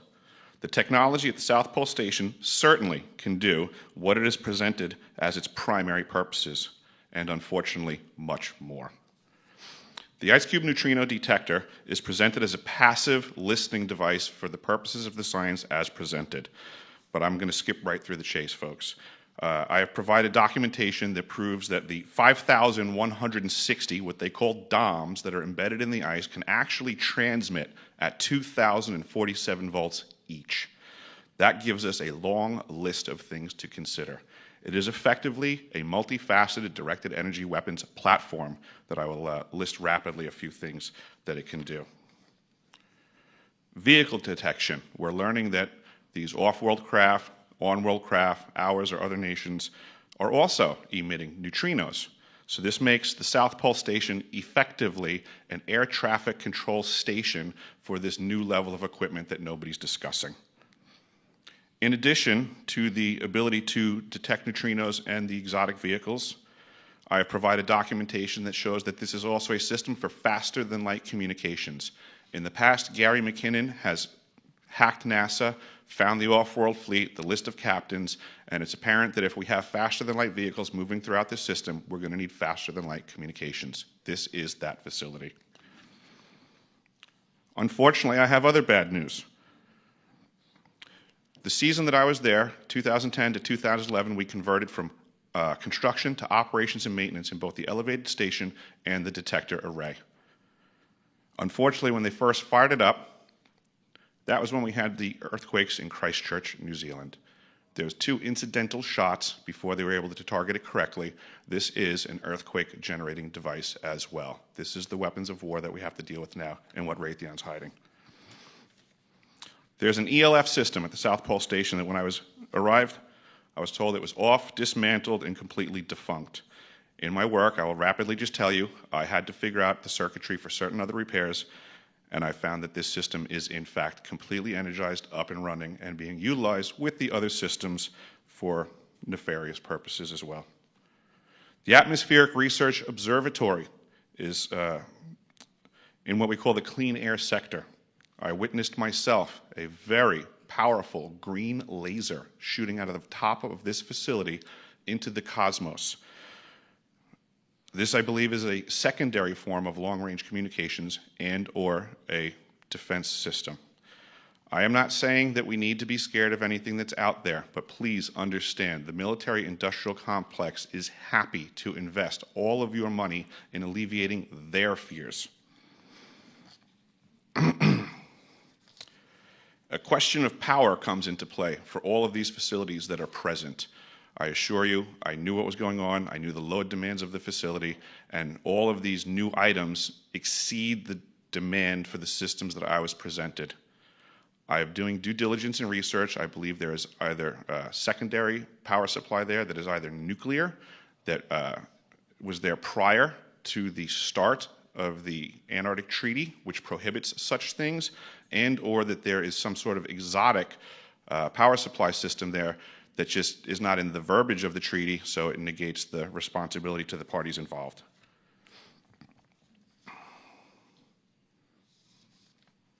I think that pretty much covers it for time. If anybody wants to find out more, I have a website where all this information is at. For brevity, I'll wrap it up, but you can go to deciphering.tv. I've documented all of this stuff, and information is available. Awesome. Thank you.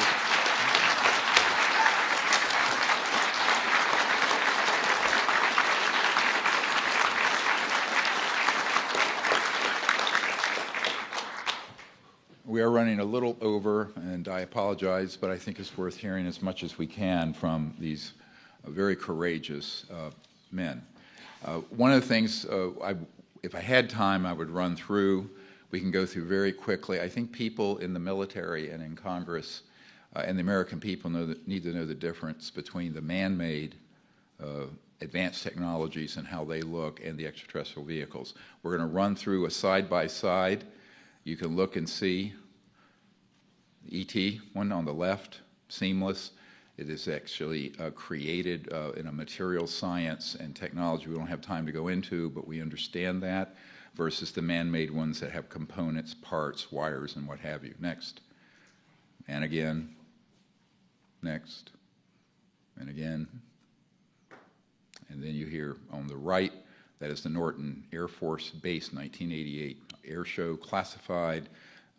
We have a witness who was in there, and these on the right are man-made.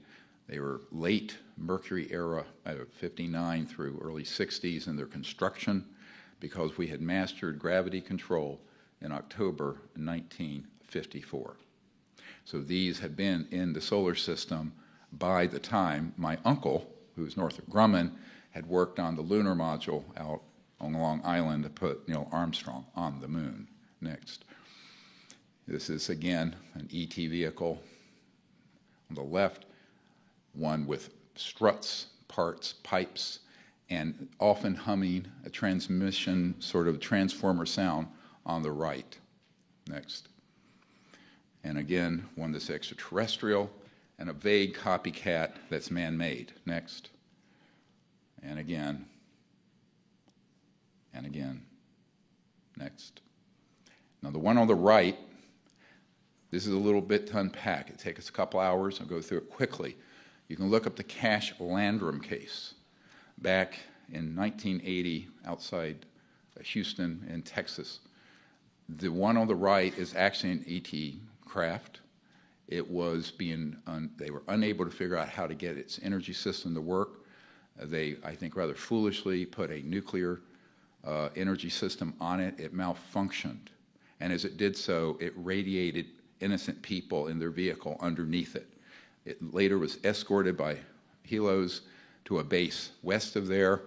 The man who debriefed the 4 human pilots of this and debriefed them, we know, and we have his testimony. He's Air Force Office of Special Investigations out of Kirkland Air Force Base. So the Cash Landrum case involves civilian injuries. They tried to sue the government.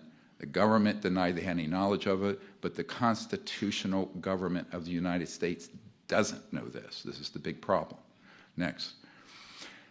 And this, I want to just play this for a moment. We're in Washington. Here is an esteemed senator from Hawaii, and listen to what he said in the 1980s. A shadowy government with its own Air Force, its own Navy, its own fundraising mechanism, and the ability to pursue its own ideas of the national interest, free from all checks and balances, and free from the law itself. Free from all checks and balances and free from the law itself. Now, the media often wants to portray this issue, conspiracy people, and of course, at this point, if you disagree with someone anywhere, you just call them a conspiracy theorist, okay? This man knew what he was talking about. A shot. Oops. So he absolutely knew what was going on with this. He was denied access, not just on the Iran-Contra issue, but on this specific issue. And how do we know that? We have an attorney, Derek Garcia here. He is now heading up the Disclosure Project Legal Defense Fund, and we have, as of about 2 hours ago, 90 plus attorneys and legal professionals to represent Disclosure Project witnesses and to pursue racketeering, influence, corrupt organization lawsuits against various corporations and individuals that are liable. The United States Congress and President need to act, but we will act pending their action. I'd like to then welcome Derek Garcia to the podium.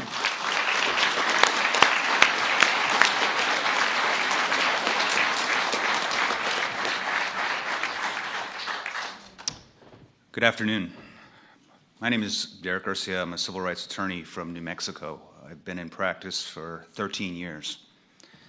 I'm admitted to practice in the District of New Mexico, the Federal District, the United States Court of Appeals for the 10th Circuit, as well as the U.S. Supreme Court. I'm joined in the audience by my colleague and attorney, Paige Fox from Illinois, and numerous attorneys who have now joined our legal team nationwide and internationally. We are dedicated to ending decades of UFO secrecy and releasing vital technologies which will bring an end to our current environmental and energy crisis. On May 23rd, we announced the creation of the Disclosure Project legal team over Dr. Greer's YouTube channel. Since our initial announcement, we now have over 90 legally affiliated individuals, different practice areas and expertise, paralegals, law students, law clerks, members of law enforcement, and criminal investigators, legal professionals from over 23 states and nearly all relevant jurisdictions, and a growing list of preeminent attorneys internationally. We continue to make the call for pro bono attorneys, all volunteer at this point, and legal professionals, and add new members of the Disclosure Project legal team on an hourly basis. We have assembled a one-of-a-kind and strictly nonpartisan volunteer legal team for the purpose of moving disclosure forward once and for all. Our goals are to legitimize the essentially UFOs and promote public awareness as to the numerous related constitutional and legal implications on this issue. We wish to support the constitutional government in regaining full operational control over these secret, illegal, black budget, beyond black budget projects. And we will gain control over this issue for the first time since President Eisenhower. We will seek truth about propulsion and advanced energy technologies capable of solving world hunger, poverty, and the energy crisis. We will seek justice for those who have been harmed by non-disclosure and technology seizure through filing civil RICO actions, Bivens claims, and numerous and multiple legal theories aimed at getting to the ultimate truth on this issue.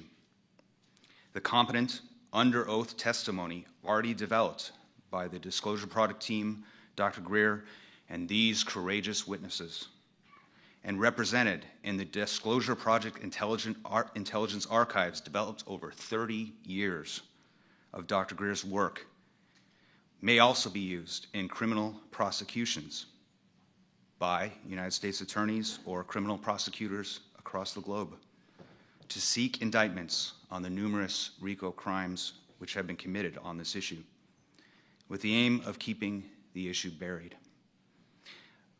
just a small sample, and I know we're short for time, of the crimes that are directly related to this issue. Disclosure Project witnesses have and gathered intelligence has established the following major crimes: treason against the United States of America, murder, mass murder, torture, kidnapping and abduction, embezzlement of government funds, embezzlement of private funds, bank fraud, money laundering, illegal surveillance, insubordination and insurrection against the United States, false imprisonment, witness and whistleblower intimidation, theft of intellectual property, trespassing, burglary, framing of innocent people, government corruption, blackmail, bribery, and illegal use of the government and military property, and many, many more crimes.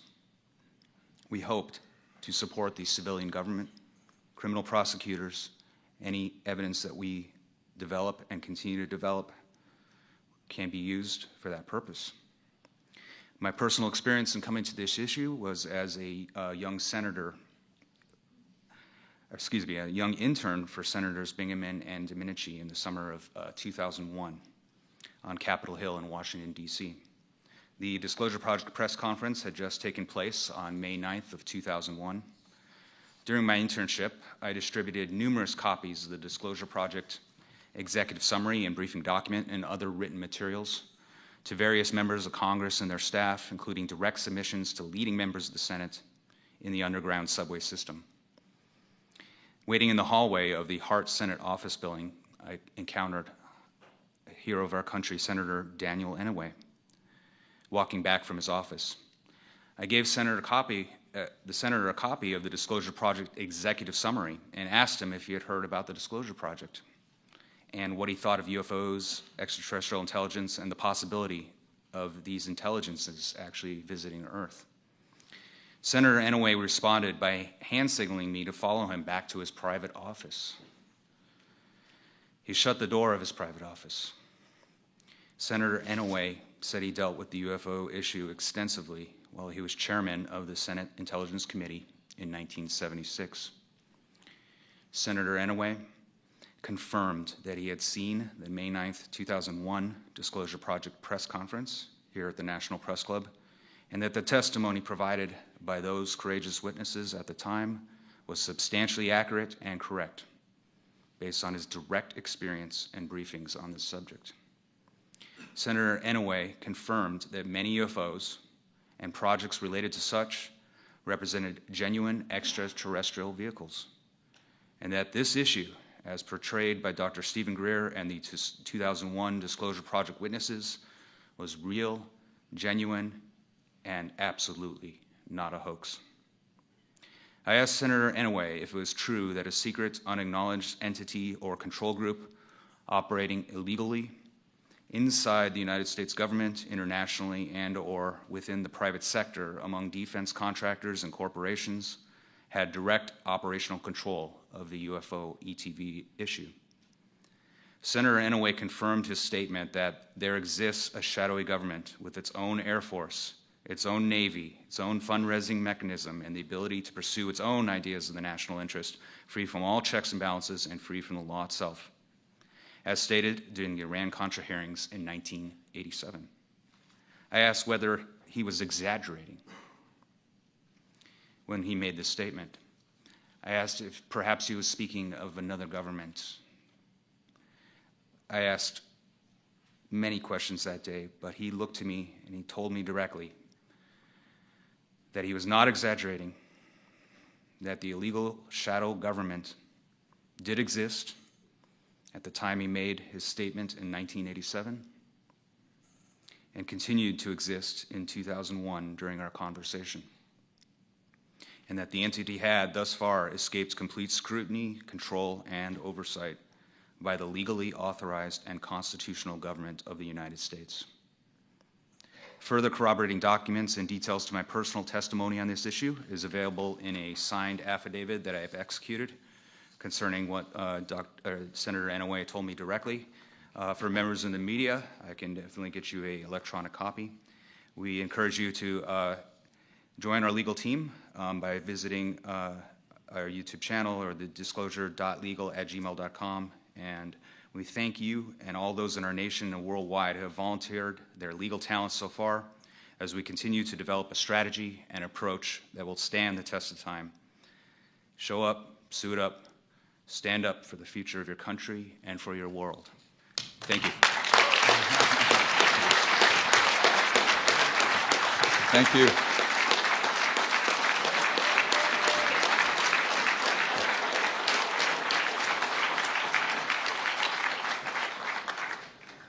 So I would like to thank very sincerely Mr. Garcia for his work. When he first contacted me, he was a 20-year-old student at Wesleyan. Now he's the age of a couple of my daughters. He's now an attorney, and we've gone full cycle, where now he is stepping up with all these other wonderful attorneys and legal professionals to represent what we were doing pro bono, since we are at present an unfunded operation. I would like to also just quickly go through, we're not going to have time to go through everything here, but there is a history of hearings on this subject going back many decades. You know, we have Blue Book, Robertson Report, the Gerald Ford hearings, the Condon Report, and et cetera. These have all been, unfortunately, submarined and corrupted by influences that have prevented the truth of this coming out. We have to be very careful, because Eisenhower said only an informed citizenry can prevent the loss of our freedoms and democracy.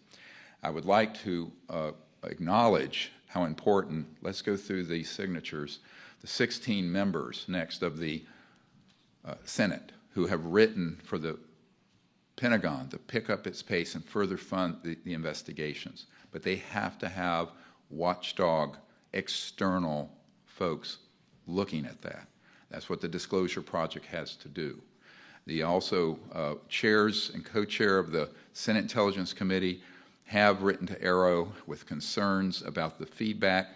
There are people I know who have been through the Arrow office and the SCIF, and they have contacted me explicitly saying that some of their information is not getting back to the members properly. This cannot happen. The Congress has passed a law. The Pentagon and this office must comply, and the people of the United States must insist that they comply with the law that has been passed. Next. We won't have time to go into this in depth. I just want to mention, I want to be extremely careful what I'm about to say, because it will be misconstrued by various folks out there. There are civilizations extremely advanced that are concerned with what we're doing. This station at the South Pole is a much later version of a man that I worked with for a number of years in the 90s who invented the neutrino light detector system on the satellites up in space. He knew then that these were being used, and this was in the 70s, to track, target, and destroy extraterrestrial assets in space and also around the Earth. Now, these civilizations, given their extremely advanced state, had they wished to punch back, they would have. However, they are inordinately peaceful, they are organized in a group, and we need to come forward as a people instead of looking at everything as a military threat and see that there's an opportunity here, and there has to be diplomacy and science and disclosure of the truth in order to avoid a catastrophe. My understanding is the technologies that are in these covert programs have become so advanced that at some point they could be a threat to these other worlds. As such, it puts our entire planet at risk because of the unchecked power and technology of the illegal secret government projects. This is a much graver national security threat than China, Russia, Iran, or anything the news media is currently covering. Next. I want to give you a call to action. All of you listening, the citizens of the world, not just the United States.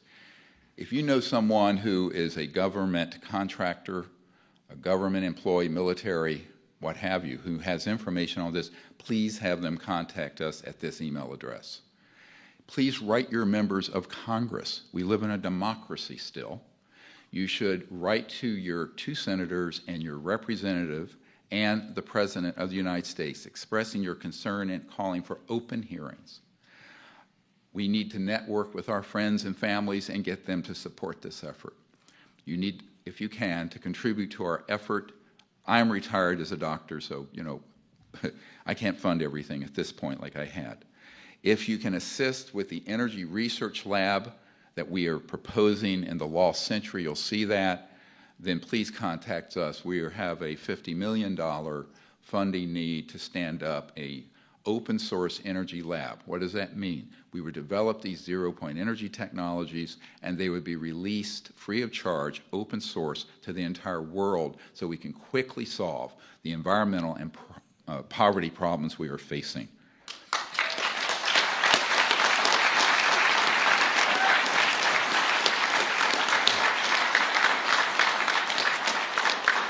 Our goal is to acquire or develop a zero-point quantum vacuum system no later than 2026. That's very fast. So we need your help. If you're a scientist who knows these technologies or in other capacities can help us, hoping we get funding, we will call on you to be part of this multi-centered lab. In other words, we would have this lab streamed continuously.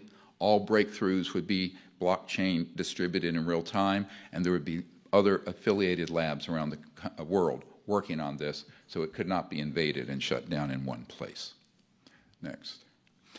And in wrapping up, I'd like to share something that I learned from Colonel Philip Corso prior to his death when I was involved, and he came forward, as you all know, wrote the day after Roswell. He had been involved in some of the technology transfer, and he had an experience out at the White Sands missile range back in the 50s.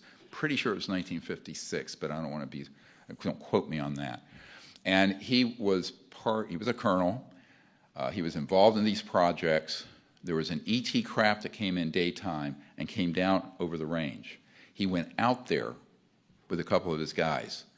And this craft, it would be three-dimensional and then vanish like a heat wave, like Stephen Digna explained, and then back again. Finally, it stayed.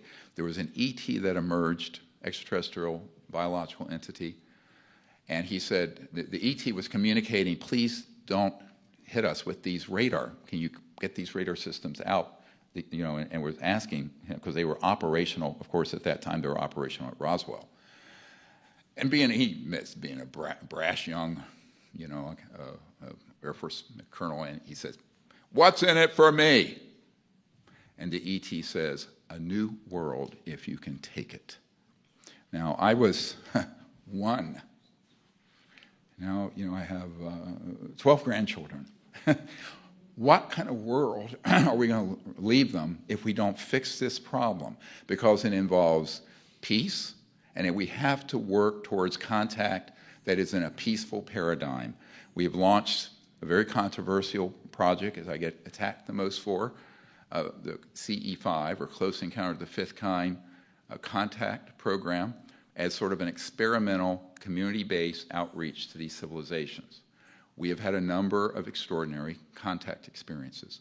This is sort of a prototype that the French government during the presidency of Sarkozy asked us to demonstrate, and we set up an operation in France that was protected, where we did have events take place.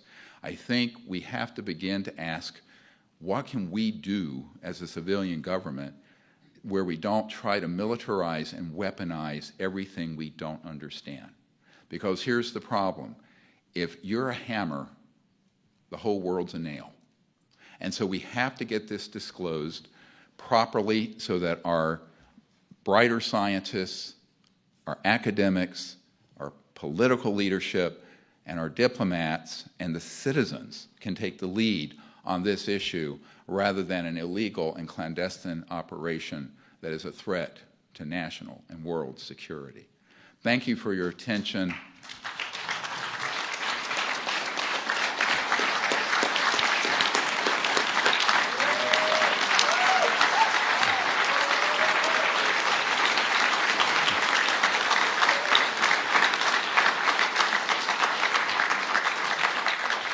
Now, I am told we have to be out of here at 5. We've gone over about an hour, and I apologize for that. But if there are any members of the press here that have a question, you can ask them, and we'll be happy to answer them briefly. Any members of the media? Yes.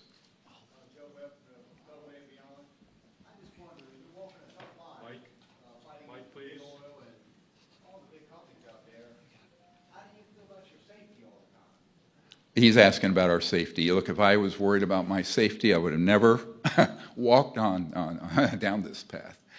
I have been threatened, and we've had some losses on our team. I've had a few people over the years that worked with me who have been killed.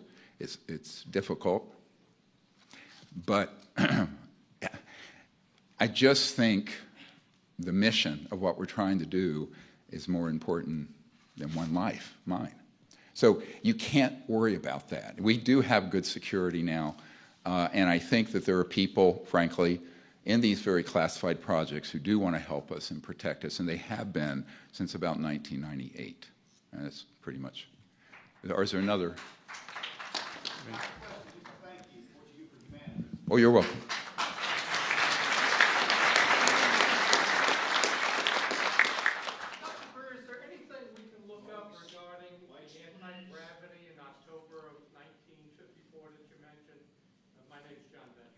Yes, he's asking about my comment about gravity control being accomplished in October 1954.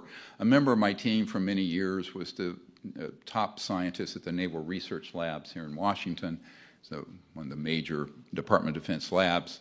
He was one step down after the director of the lab, and he had been in a vault where he saw the document in a skiff and saw the documentation that we had mastered gravity control, meaning that we had had experimentation with it earlier, but mastering it so it was stable occurred in October of 1954. His name is Richard Foch, F-O-C-H. He is deceased, but he worked with us for many years and was very much in the inside. He also introduced me to some folks down near the Redstone Arsenal and a man who is under contract with IT&T, but he actually is working for the CIA, and he has developed these technologies also beginning in the 70s. And I've been at this man's skiff. He's been at my home. When he was going to develop one of these systems for us, some thugs went down and threatened he and his wife's life. So, you know, he had to back down. At that time, we didn't have a momentum and a way to secure his safety. So, yes, I mean, we do know that this goes back a long time. I know that we have Senator John Warner's son here, who his father was involved with this committee. It's the majority Joint Intelligence Committee, along with George H.W. Bush, who was the one who told Clinton to back down off of looking into this. And I was very involved with that. There's a long story here. We'd be here all night. But we do know that Paul Mellon, the grandfather of John Warner IV, who is here today, went over and retrieved a German disc at the end of World War II that was their prototype to develop a so-called anti-gravity electromagnetic gravitic system, but it wasn't fully operational by the time the war ended. But that became something that then was pursued later through operations that were highly classified in the United States and in the very black aerospace world. And we have this very well documented, by the way. This was a great deal of history here of the United States after World War II that the public doesn't know about, but it'll come out. Other questions? Yes, ma'am. Dr. Greer, Sherry Beal here from ARightToKnow.com, and I just want to thank you so much for your bravery in covering what many of us journalists in the truth movement see as ringing the alarm for the most critical topic on the planet right now. And we've really learned that we, the people that we've been funding, unbeknownst to us with our taxpayer money, these black operations. What can you tell us that we can do? I know you had a call to action, but for not just the journalists, but everyone in this room and everyone tuning in, what can we do to help support and really flip this movement right now and help save, our planet, humanity, have access to the free energy that we have been funding as well? Well, we need networking support. We need people like Sean Ryan, who had me on his show and got this message out to so many members of the military, Delta Force guys, Navy SEALs, others, and are now coming forward. We need significant funding because it's an unfunded project. Everyone who works with it is a volunteer, has been for 33 years. But I also think that we need people to network with friends, and it needs to be a grassroots movement of the people. And people need to also take the action I mentioned with their members of Congress.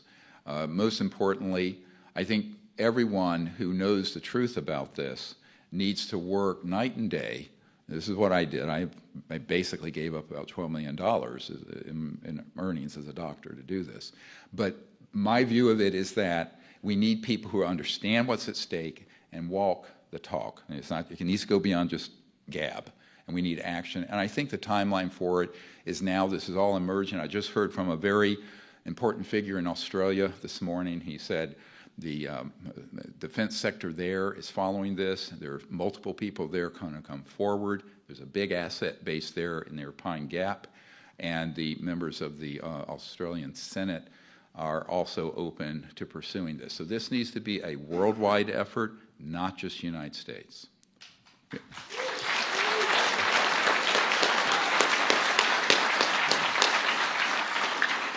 Yes, ma'am. Paula Sterry here, Third Phase of Moon. I'm just curious to know if the witness list that you rolled earlier with their accounts, if that's actually available anywhere for us to look at? Yes, all of this is available, assuming we can get it to you. That can be emailed to you, the redacted one. Obviously, the unredacted one is very sensitive. I am not going to disclose the names of the hundreds of men and women who want to not be disclosed publicly. Now, it's very courageous of these guys to do it. I know what it's like to be put in the crosshairs of this subject and ridiculed and defamed for 30 years. So these are very courageous people, but that list you can actually receive as well as the entire facilities list. Now, the facilities list just gives you a location, doesn't tell you quite everything that's there. It gives you a little bit of a little blurb. But it's what we can provide at this point. Again, remember, any requests like this are being fulfilled by volunteers who have day jobs and lives. So be patient with your requests, and please communicate that to our staff or our email address that I provided. Yes, other? Yeah, over here. Yes.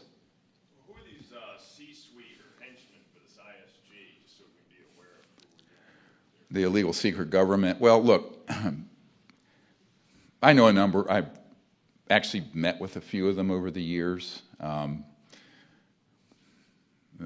He's deceased now, General Stubblebine, offered me $2 billion not to do what I'm doing in 1992.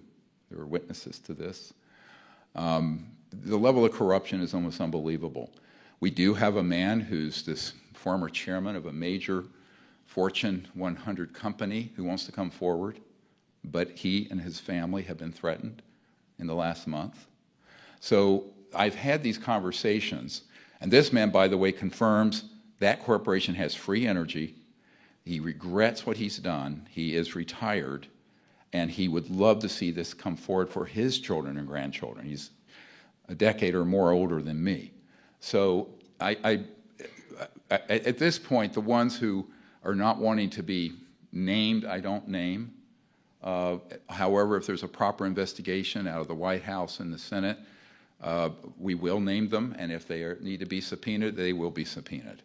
But I mean, this is a process where I don't want to burn bridges to people who are actually sympathetic to what we're doing, but we have not provided enough protection, including immunity from seizure of their assets. This gentleman has several $100 million. He doesn't want to have that confiscated. He doesn't want his family threatened. And so it's a complicated issue. It's not like just blurting out a bunch of names. Other folks who have been named on this group are Admiral Bobby Ray Inman, who is still living, and other folks. So I think he was Director of National Security Agency, Deputy Director of CIA, and moved over to Science Applications International Corporation. We know which corporations are involved. We know where many of their plants are and bases are. And I think those have to be put under the control of the President and the Congress immediately. And I think that's more important than, you know, the personalities involved. But ultimately, it does come down to people. All of it comes down to people. And I think we need to have a number of those folks who are now out of their positions, out of the C-suite, step forward. But we need, so I keep emphasizing this, clear protections for them, because this is no laughing matter. I mean, when you've heard what happens, and many of these were people who incidentally came across this, and it destroyed their lives. Imagine if you were read in for 20 years. I mean, there are wet works, kill teams that will be deployed. And so this is very, very serious. It needs to be taken seriously, and I will not be, too cavalier about what I'm going to require for those folks who do want to do the right thing. Now, the ones who don't want to do the right thing, I said this, we put a clock on it. The Congress and the President puts a clock on that, and then at that point, they get prosecuted. Or, by any means necessary, this gets resolved.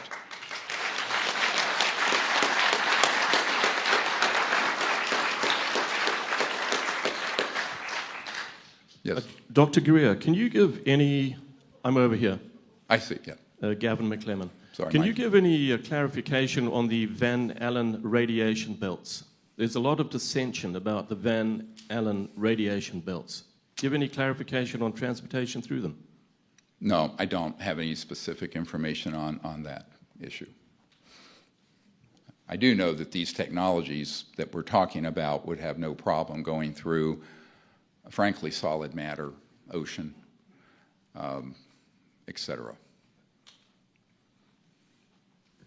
If you can wait. Is there another member of the media press? Wait for the mic, please. Thank you very much. Dr. Greer, can you tell us more about the program life forms that are involved in the so-called abduction phenomenon, please? Thank you.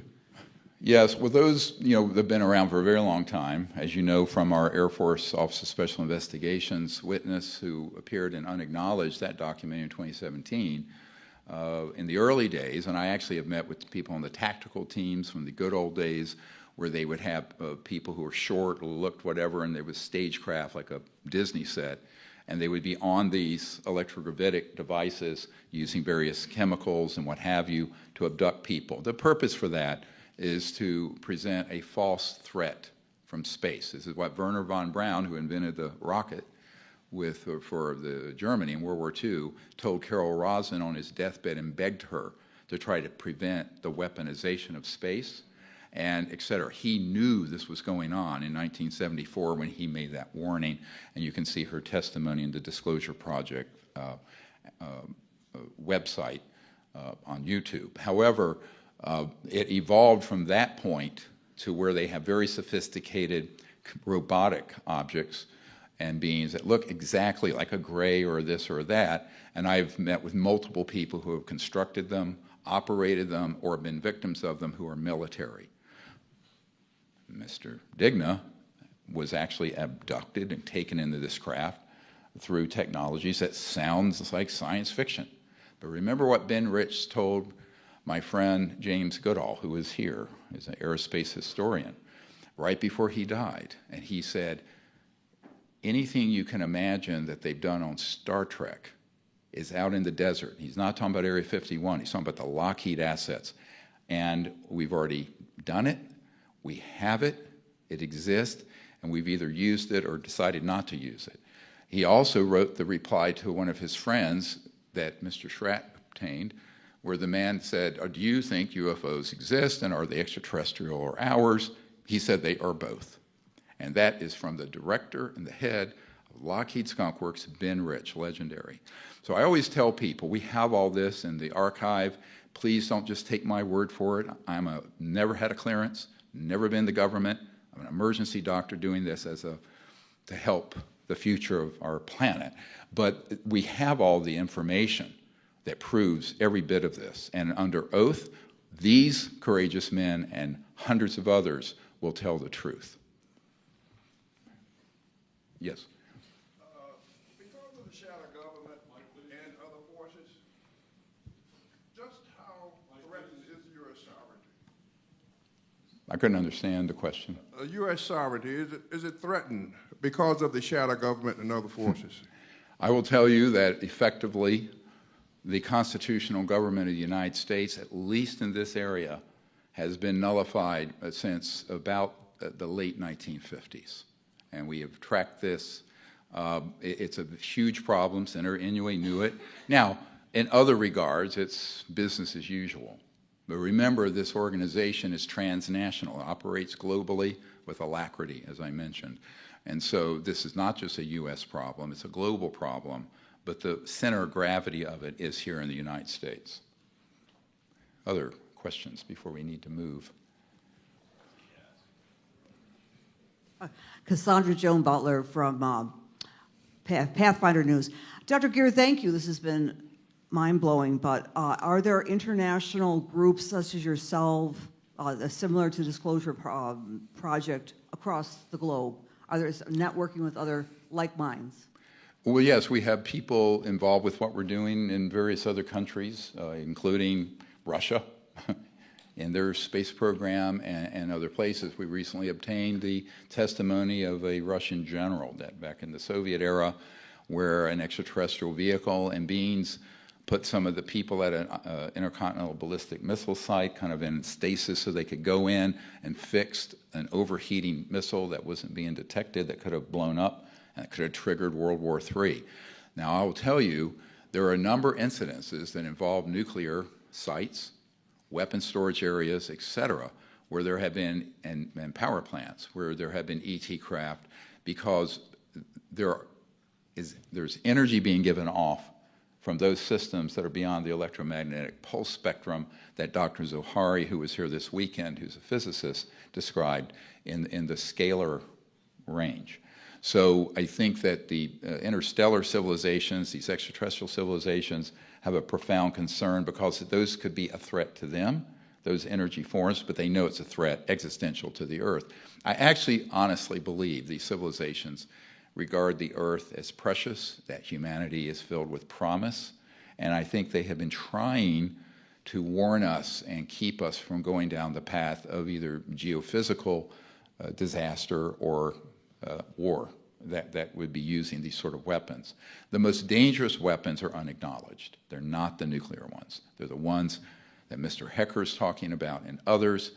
And we have a great deal of information on that. I have folks who work for the NSA and also Raytheon who have used some of those in horrific ways to trigger deliberately earthquakes and other problems. So this is something that is very serious, and it has to be gotten under control. When I say that these projects need to get under supervision and control by some sane folks who aren't sociopaths, it has to happen fairly quickly at this point.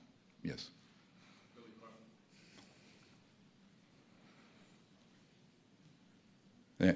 Hello? Oh. Billy Carson, Forbidden Knowledge TV. Hey there, coming in loud and clear, buddy. I'm in. With regards to the civilian RICO, can we foresee, if this process is successful, any potential prison time for any of these corporate execs that are behind this? Look, an eye for an eye leaves the whole world blind. I think what we want to do first is to gain their cooperation with the effort. We hope we can exert enough pressure both through what we're doing as civilians, through a civilian RICO and other actions, as well as what's happening in the Congress, that gets resolved. What you don't want to do is just throw down with folks who have technologies, and I will tell you, this is sensitive, But when I was briefing Admiral Tom Wilson, who is the head of Intelligence Joint Chiefs of Staff in 1997, 26 years ago, I can't believe it's been that long, at the end I asked, we need your help to get these projects under proper control. And he says, well, does the Secretary of Defense, I can't do it without his, and he's not giving me that order. He says, what about the President? I said, no, the President has been waived off. This is Bill Clinton, and I know exactly how that happened. Because I was very involved with Lawrence Rockefeller and all the Clinton issue. So the question becomes very quickly, and he said to me, how would we take on a group who have technologies 1,000 years beyond what I know we have, which is the best thing I can deploy is a B-2 stealth bomber. So this is a very serious issue strategically. How do you approach this? Now, the constitutional government of the United States has the rule of law, and I think if it's disclosed properly, the support of the populace and the people, and the rank and file. And I want to point out, virtually all the Disclosure Project witnesses, except some of these few that are very much at the top, were just obeying orders. They were at a site, they were Delta Force or a Navy SEAL or what have you. They didn't know that the management of it had escaped constitutional control. And I didn't know that until 1993. And that was, of course, my coming of age when I realized, my God, the President and the Director of the CIA are being denied access, and then multiple senators and congressmen that I met with privately. So I think that what we want to do is resolve this in a peaceful, legal fashion, and we do not want to just go straight to, DEFCON 1, right? We don't want to go to that. So I think we need to do that in the next 6 months, however. The information I have, I don't want to go further than that, is that a clock has been placed on this. It must be resolved within this year, early next year, and then things are going to deteriorate significantly. Who in Congress is supporting you? I don't want to really go into, let them speak for themselves. When I take meetings, I take them, if they're confidential, they're confidential. I'm not important in this. It's not supporting me. I'm 68. I was 34 when I started on this path. I've doubled my age. I'm not going to live another 30 years probably. So, my point is I want to be a means to get the intelligence, the information, put the coalition together to move this forward. And I think it's going to need, but the members of Congress who have come forward about this already, such as Congressman Tim Burchett of Tennessee, who has called for these open hearings. He's on the House Government Reform and Oversight Committee. There are many members of Congress who are awakening to this problem. The issue is they're moving much too slowly. You need to contact these members of Congress and also the White House and the Office of the President and say this needs to be dealt with expeditiously because they now have in their possession the entire Disclosure Project Intelligence Archive. And what I have to say about that is no more excuses. No more excuses. They have everything they need.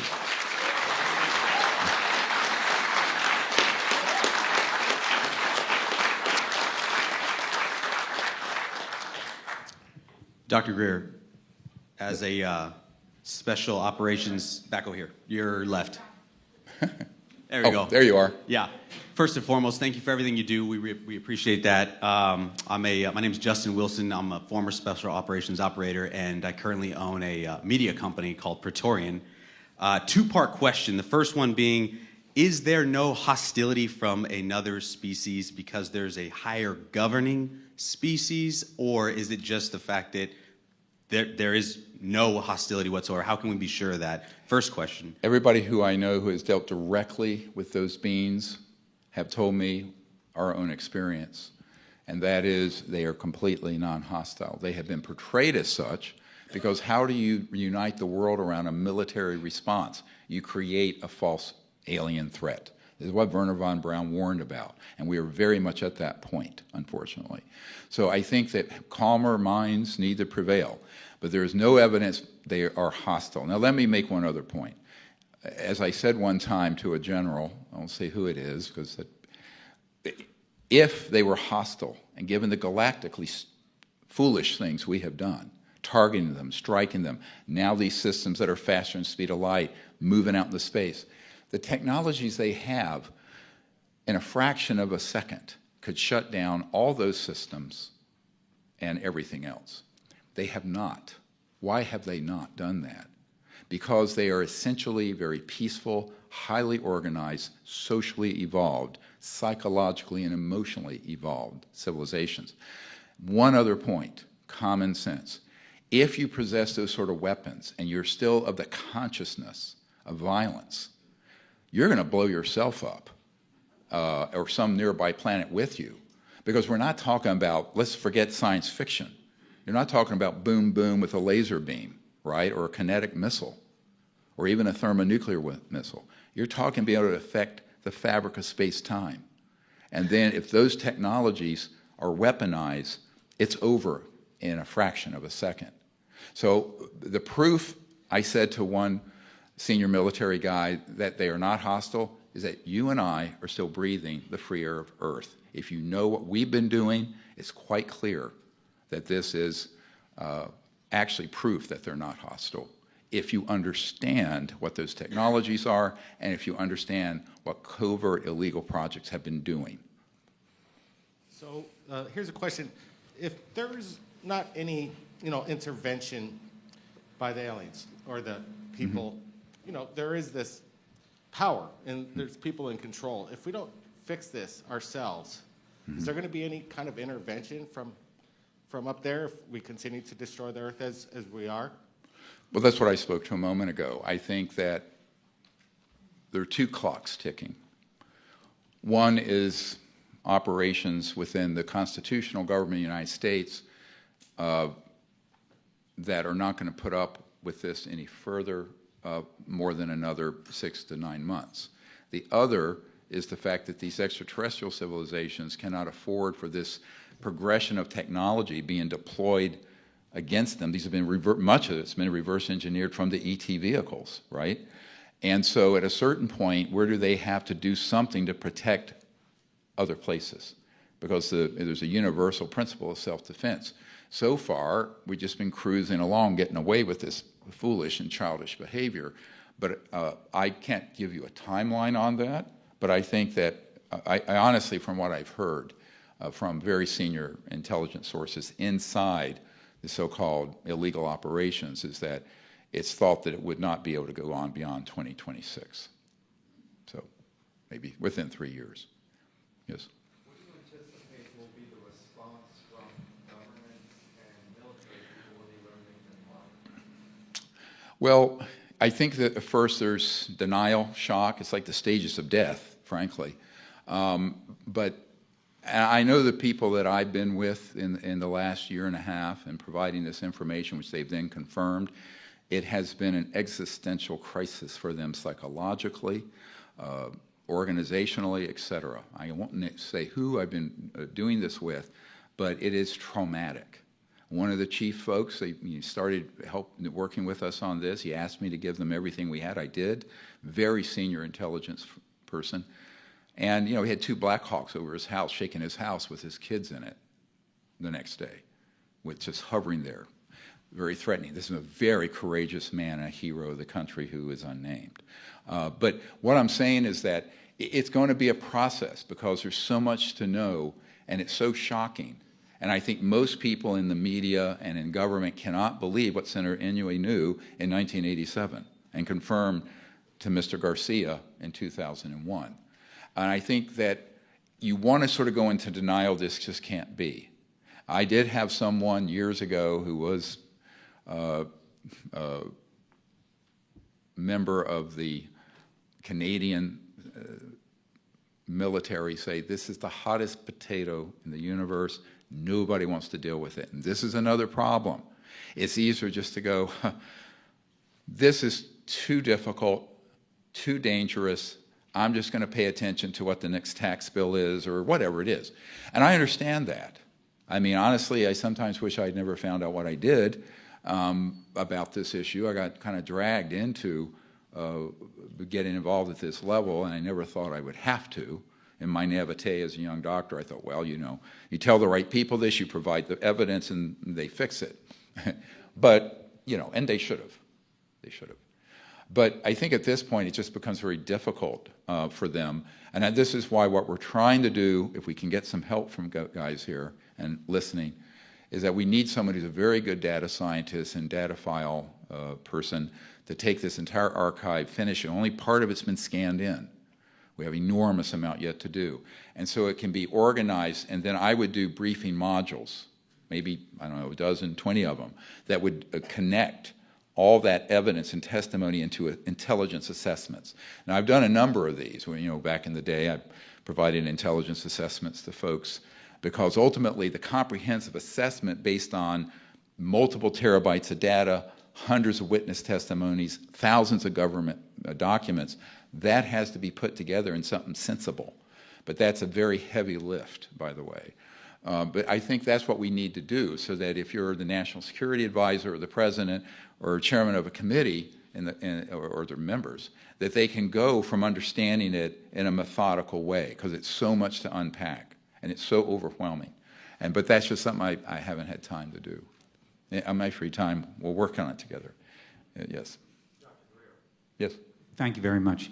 I understand your proposition of benevolence. I'd like to follow up a little bit what the gentleman over there said about hostile intention, one of intention of our EBEs. Have you ever had any information or relate to you towards genetic manipulation of the species that had been ongoing or previously talked about, which would, of course, construe a national security threat to the Republic? Has any of that ever come your way? Well, I've certainly heard about it, but what I've heard is the reverse, that our classified projects have taken genetic material and altered it for various purposes, including cloning projects and these program life forms. So in reality, it's probably flown the other way from the folks I've heard. Look, I've been told we have to be out of here at 5. I thank you for your patience. I know we went over about an hour, but help us if you can, and God bless all of you. We'll see you soon.